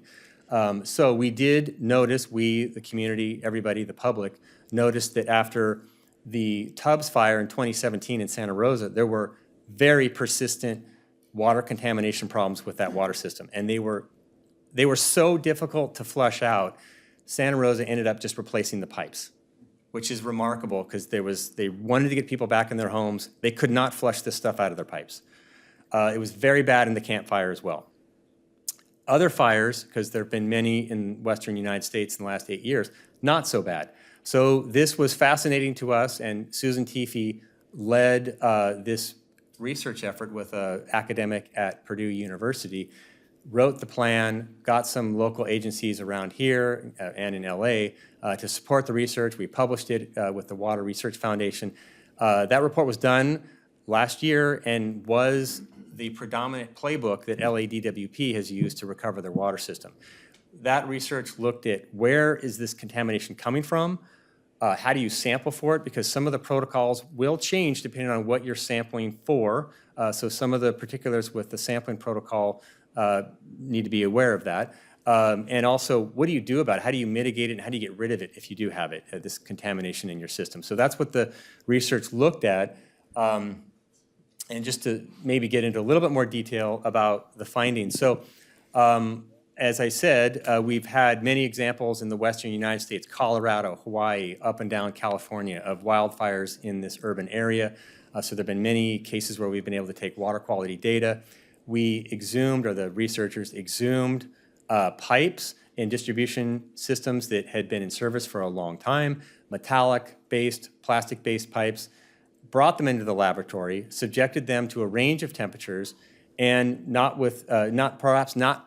surprisingly, the metallic-based pipes were not emitting these volatile and synthetic organic compounds that we found in places like Paradise and in Santa Rosa. The metallic-based pipes were not leaching that into the water.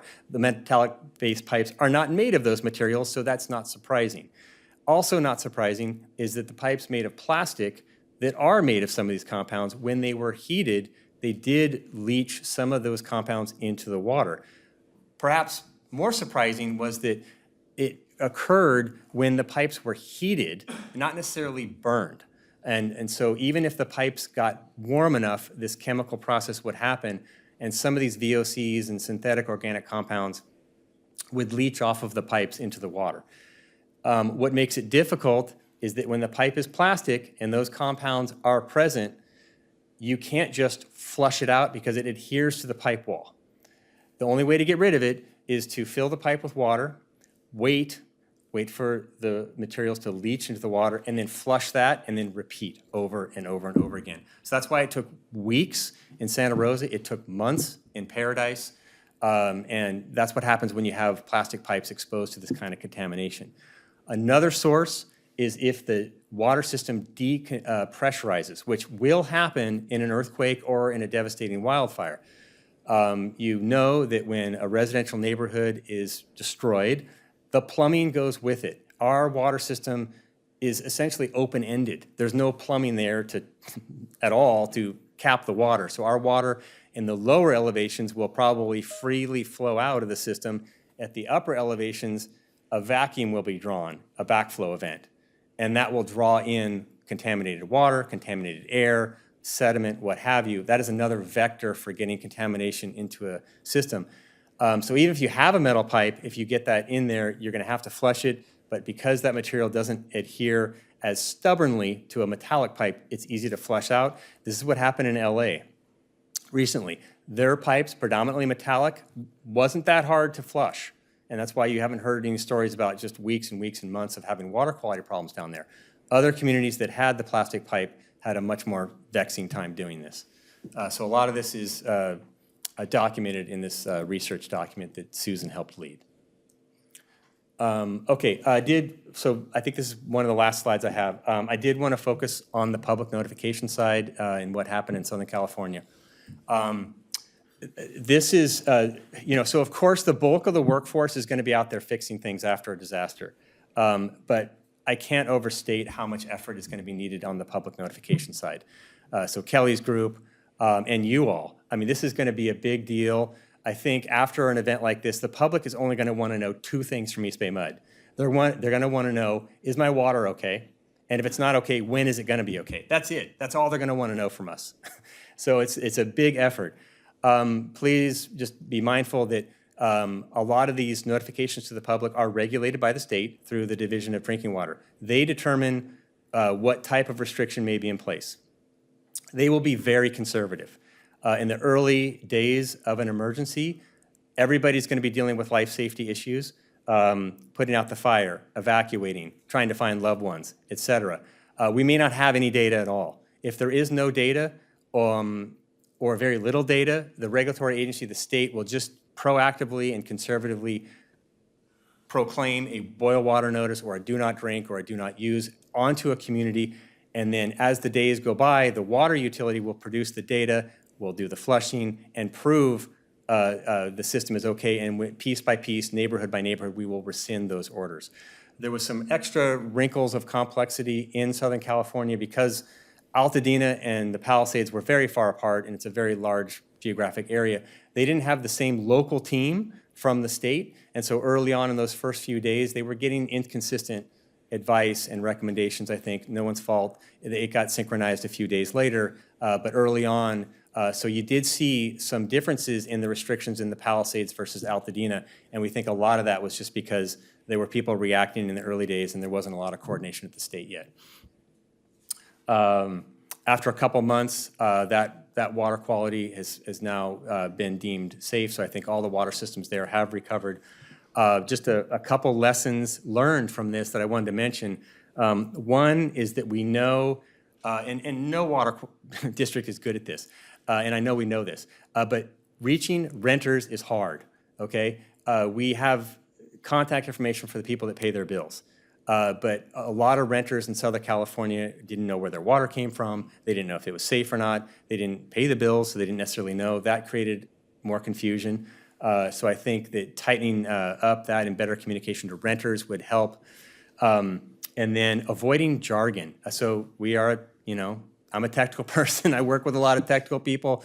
What seems very normal to us around the shop here is not so obvious to the average customer. So saying things like, we need to clear a pressure zone. That makes perfect sense to people that work with me, but the average person in the public may not be familiar with jargon like that. So when we're communicating with the public, we have to make sure we go through that filter. Let's see. So as Kathy can attest to, lots, or not lots, but a few things heading through the legislature on fire code and building code.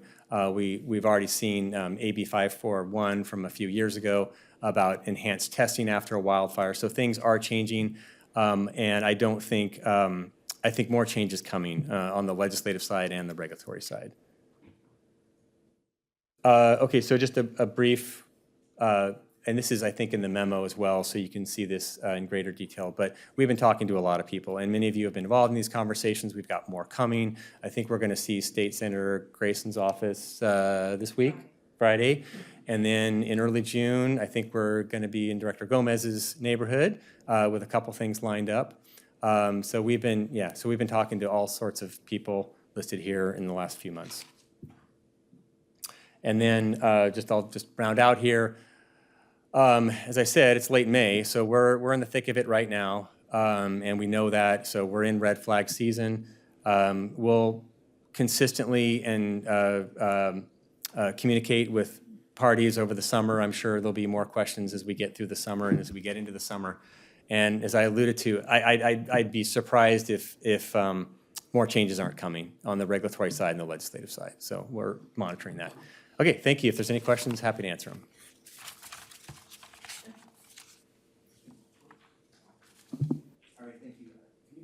To the slide on the copper versus plastic.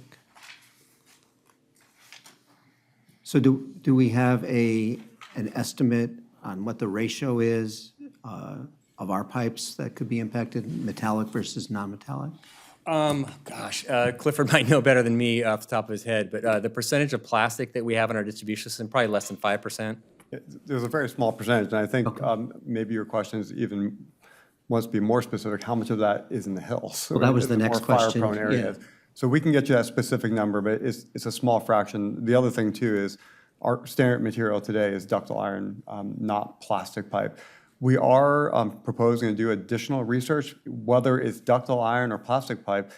There's a few things to consider. Not all of our pipe is, that far buried below the ground. So, with intense heat on the ground surface, it could also affect whether it's plastic pipe or ductile iron pipe. It could affect the gaskets that prevent the pipe from leaking. So there's additional work that we want to do. Hopefully that will lead to new standards on design. But one of the things that we've talked about internally is, A, to look at that. B, there needs to be a discussion in the industry about plastic pipe in high fire-prone areas. Because plastic pipe is used widely, in the nation and around the world. As well as in residential construction as well. So if we, Correct. I mean, if you look at a lot of homes now use, PEX piping and not copper piping anymore.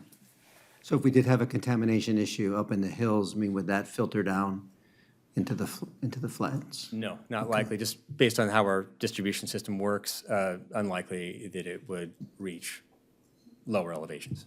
Okay, because I have no hills in my ward, so just. Although if there were a firestorm in Orinda and Moraga,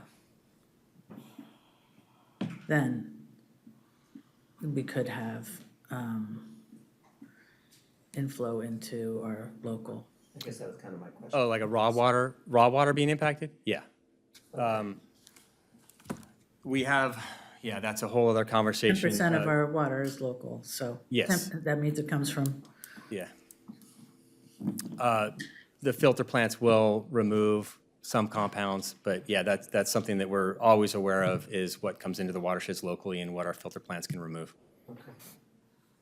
But to a certain extent, we have control over the source of the water supply. So if we had concerns about local supplies, we can switch to the party water.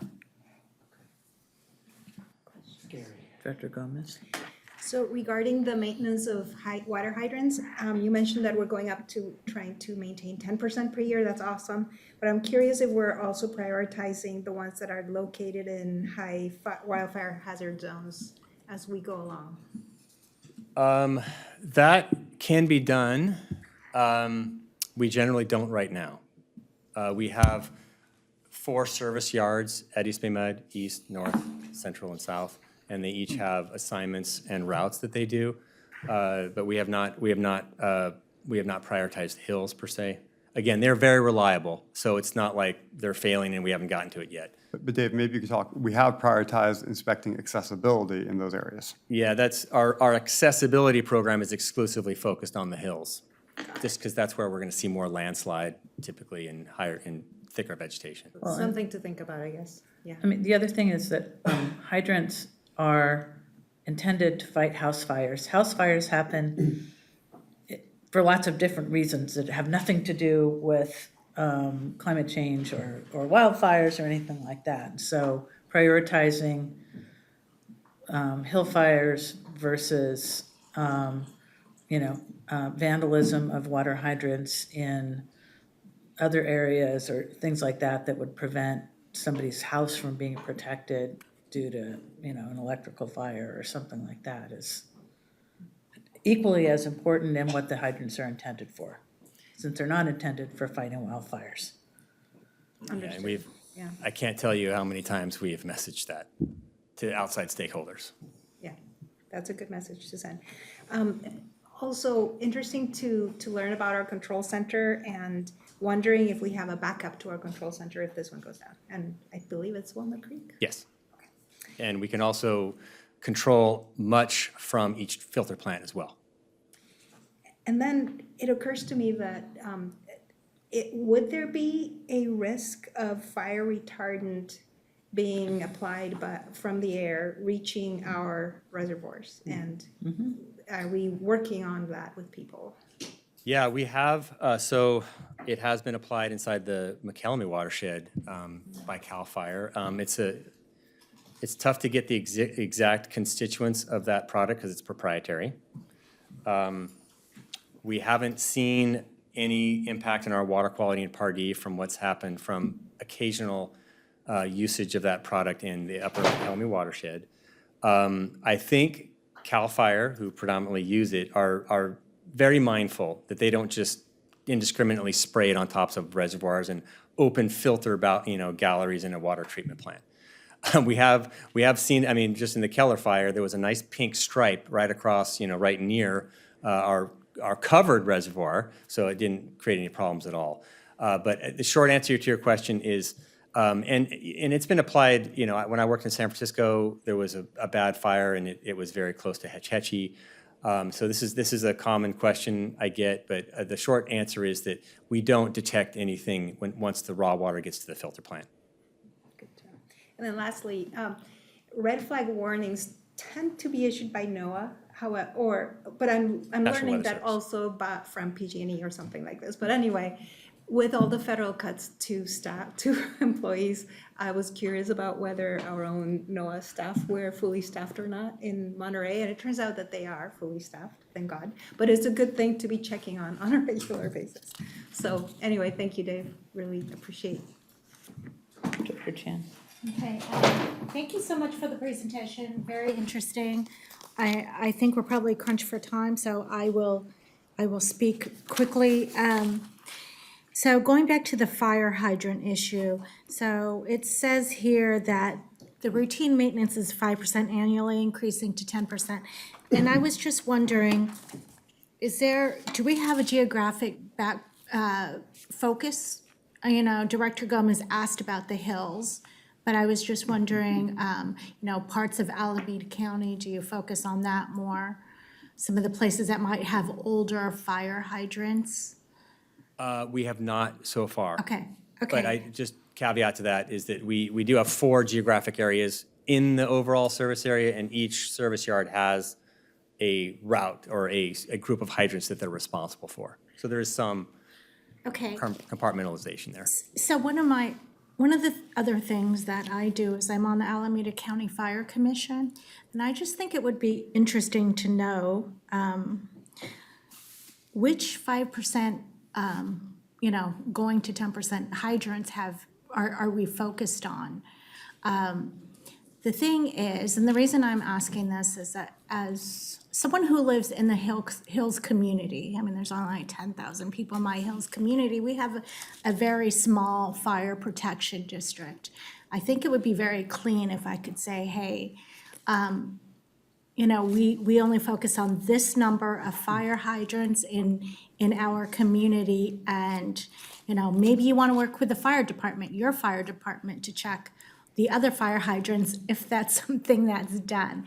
I mean, I'm just saying, if it's a very, very small part, then, these communities may want to expand their contract with their fire departments to do some of the inspections. Yes, they could. Whether or not they want to pay for that is another question. Well, I know that we probably would because we're a Hills community.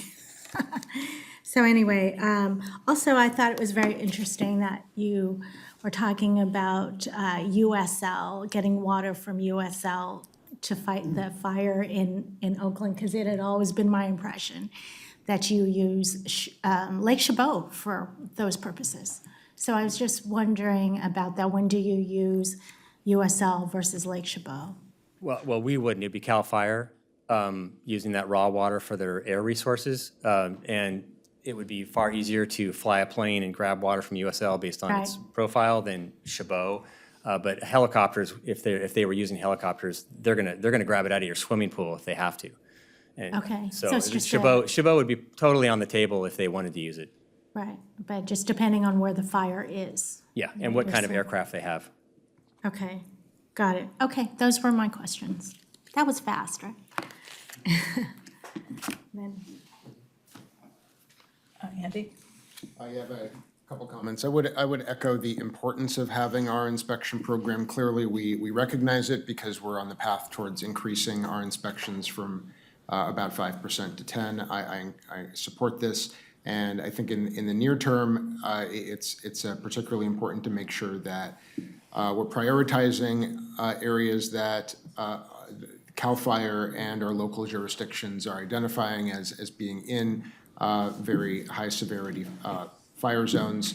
That's an objective risk assessment approach that we should make sure that those receive some reasonable form of priority, because those are critical for ignition. And our hydrants, while our hydrants are not going to be effective once there's already a conflagration, the hydrants are especially important before an ignition turns into that. So those are my thoughts on that. And I've received interest from those who represent the city of Berkeley with particular interest in our inspection program. And I do have other comments, but are we still proceeding before we take general comments? Well, I think he just made the presentation, he's asking for questions, so we're at that. That's yes. that's what I thought. We're So, at that point. Yeah, one other thought, while we're on this subject, it's pretty specific to my ward, but I understand that there's a rethinking in the city of Berkeley about creating a fire break for looking at preventing structure-to-structure spread in a neighborhood at the Wildfire interface as a fire break to protect the remainder of the fire zone. We have an important reservoir up there, Woods Reservoir, and we just approved several months ago. We approved surplus, but I do want to make sure that we, before we actually convey any sale of land adjacent to Woods Reservoir, that we dialogue with the city and make sure that we are prepared for their operations needs, because everybody's looking at the scenarios fresh. And so we want to make sure that we take in lessons learned from other communities and that we have infrastructure that's prepared.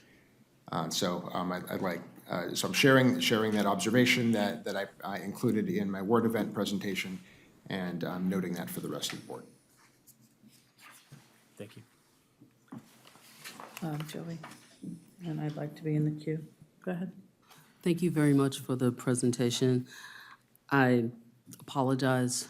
I forgot to ask you this question, Clifford. So anyway, regarding having our portable generators put up there preemptively and whatnot, I'm curious if we're looking into potentially adding solar and some battery banks for those areas, and just something to consider.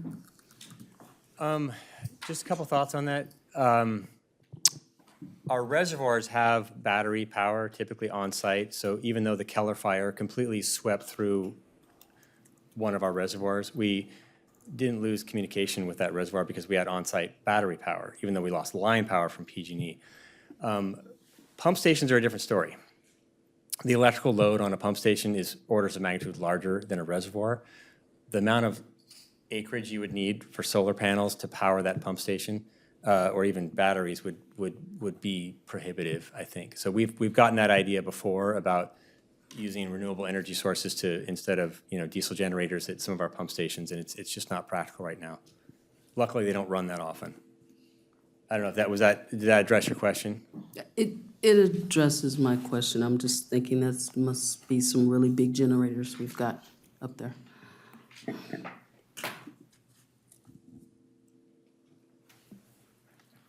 Yeah, this is a really comprehensive report about the things that we have control over. We've got to get that word out of hydrants, though.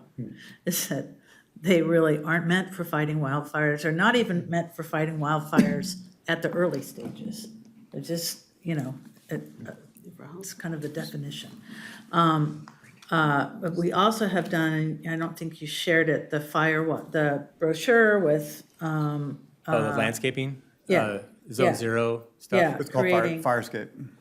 Yeah, the Firescape stuff and what we're doing to create, or, our collaboration with communities around defensible space, and one of the things I wonder about that's become very popular, and it hits up against our sort of affordability and charges, is the code requirements around sprinklers in homes. And I don't know, do we have information on whether sprinklers are actually indoor sprinklers, automatic sprinklers that would have come on in Palisades, for instance, might have come on in Palisades, how quickly those are overwhelmed in a wildfire. Oh, okay, I thought you were gonna ask a different question, but yeah, we do know that a lot of people will turn their sprinklers on, point their hose on their roof. No, not outdoor sprinklers, indoor sprinklers. If they would Either have, one. so is your question? So Berkeley, for instance, is now requiring indoor sprinklers everywhere, right? Yeah, well, most cities are. New construction. Yeah, right? that's not that uncommon. So it's, again, great for house fires. Is there a corollary that actually says that's helpful for wildfires? Because it's requiring the same demand from the same, Yeah. same system, Yeah, basically. and if your roof is on fire, your interior sprinklers aren't gonna do any good. And Right. if the entire system is depressurizing because the All the hydrants are open. sprinklers are on everywhere, then So- your hose isn't gonna work to spray Correct. your roof. Yeah, so I haven't seen any studies on that per se, but I don't anticipate that being Okay, which sort of goes back to fire-resistant roofing, yeah. I a think sensible space. one of the interesting things that I think we'll eventually see out of the Palisades, I don't know about Altadena, is the differences in, the homes that did make it through the Palisades fire, what were they made of? And, that I think will be an interesting report once it comes out. Because Right. I have heard from firefighters that the homes that had the stucco and had the metallic roof and had the zone zero, it was highly effective. Then my other question is, in our hydrant maintenance, the routine inspections that we're doing, what's the rate of problems that we find? You keep saying hydrants work, they don't Yeah, I have think- problems. I mean, what are we finding when we go do those inspections? I'd have to get a precise number for you after the meeting, but I don't hear about our maintenance people or firefighters approaching a hydrant and having it locked up, where they try to get a wrench on it to move the valve, and it's just And that's what we rusty. do when we do the operation inspect. Correct. Well, typically what'll happen is that we'll just swap out the mechanical, the seals, the gaskets. We'll lubricate it, so, we'll repaint it. But yeah, I don't think we typically encounter a hydrant that is inoperable. Right. I would be interested in understanding where geographically we find problems. Okay, Thank you. thank you.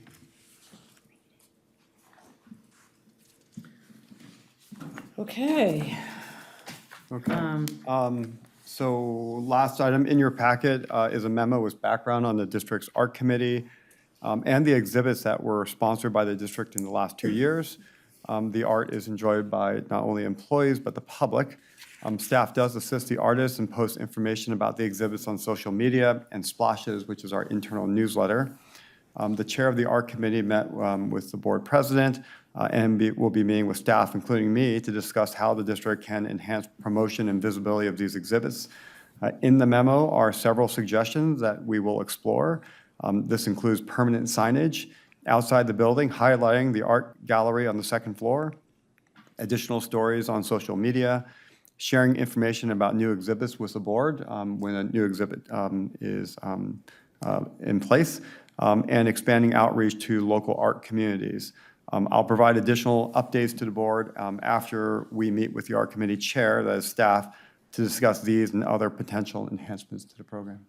I think that we had, Sherman and I had a really good meeting about this, and one of the things that I thought, I'm not sure whether it got into the report or not, I can't remember whether I saw it there or elsewhere, but is to have the artist who's presenting, present to the board when they're here and talk a little bit about their work. Yeah, and so maybe I should have been more direct. So sharing information about new exhibits with the board, that was the idea, is that come into the Yeah, board an meeting. actual, so that we see who the artist Yes, is. And yes. yeah. And so I'll bring more information on that. Also at your places, we do have a memo about a special meeting for the Freeport Regional Water Authority on May 30th. And then also at your places is the Speakers Bureau, and that's the end of my reports. Okay, now on to items for future consideration.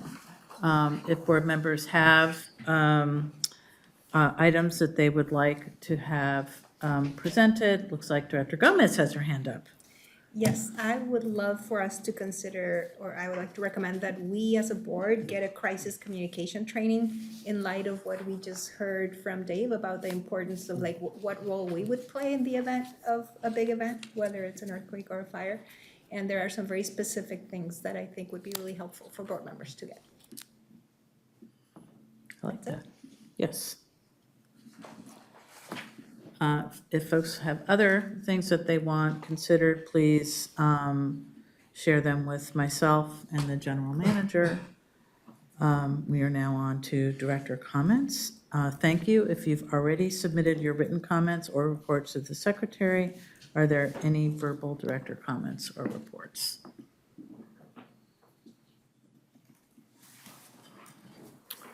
Okay, seeing none, we are now going to adjourn the meeting, but today's meeting will be closed in the honor of former Contra Costa County Board of Supervisor Federal Glover, who passed away on May 18th, and those district employees and retirees who have passed away in the last year.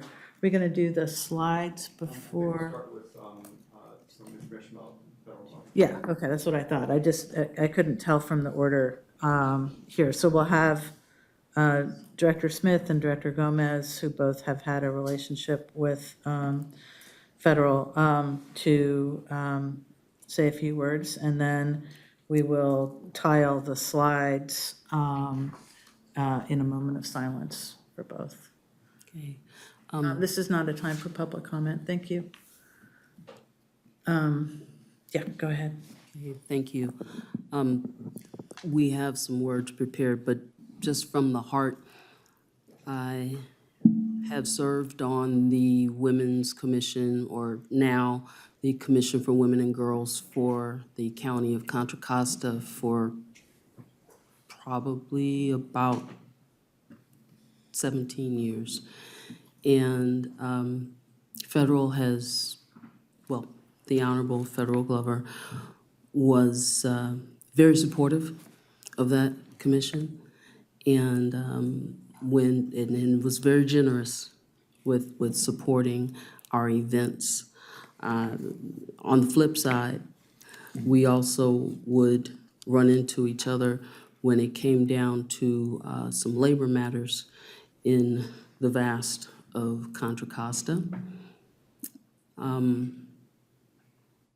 And then it just came down to the point of where we were running into each other, and we were actually talking with each other about the status of what's going on in Contra Costa and what he's doing about it and who I can talk to. So I appreciated him in his living. And here are the talking points. And it's very true. The directors of EBMUD extend our heartfelt condolences on the passing of former Supervisor Federal D. Glover, a pioneering leader, devoted public servant, and cherished member of the Contra Costa community. Federal Glover was born on May 9, 1956, in Pittsburgh, California, the child of parents who left the South during the Great Migration. He was one of 12 kids, the first of his siblings to have gone to college.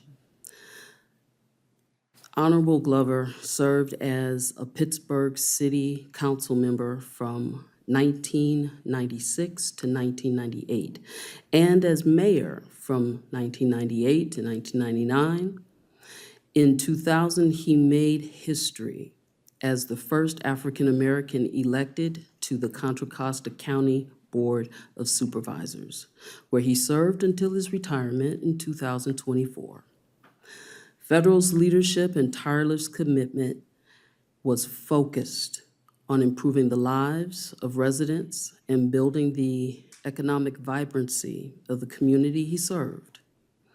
His legacy includes securing over $1 billion for regional transportation improvements, consolidating rural fire districts to enhance emergency response, and establishing the Office of Racial Equity and Social Justice in 2020. Thank you so much, Director Smith. And I too knew former Supervisor Honorable Federal Glover. He was a friend and a true inspirational leader. And so our comments would be that Federal's commitment to youth empowerment led to the creation of county youth conferences and gang prevention programs, fostering opportunities for the next generation. Federal also spearheaded initiatives to improve education and community wellness by establishing task forces and training. Notable examples include the Gang Task Force, the AIDS or HIV Task Force, and the Industrial Training Institute. He's remembered for his thoughtful leadership, collaborative spirit, and the steady presence he brought to county government. He led not only with humility, but with remarkable integrity and a strong moral compass that guided every decision he made. We extend our heartfelt condolences to his family, loved ones, colleagues, and all who were touched by his life and work. May Supervisor Glover's memory continue to guide and inspire us, and may his legacy live on in the leaders he mentored and the communities that he so deeply loved. And I'm fortunate to count myself as a leader that he mentored, including appointing me to the Contra Costa Sustainability Commission, and I will always remember just his lovely smile and kind heart.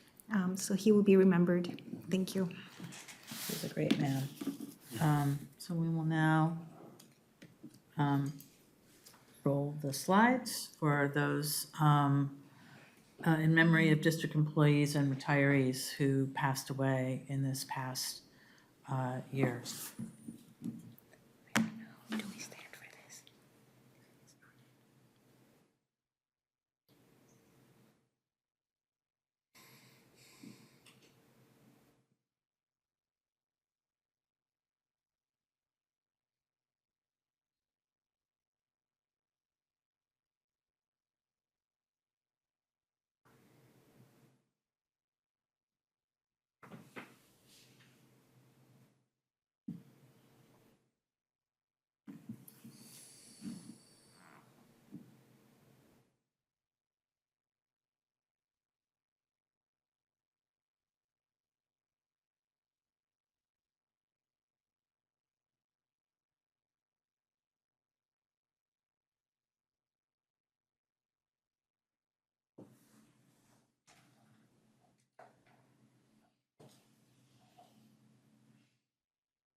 Okay, I also want to note that yesterday was the 5-year anniversary of the murder of George Floyd, an event, a world event that changed our country forever. So our meeting is now adjourned, and our next regular meeting of the Board of Directors will be held on Tuesday, June 10th, 2025 at 1:15. This meeting is now adjourned.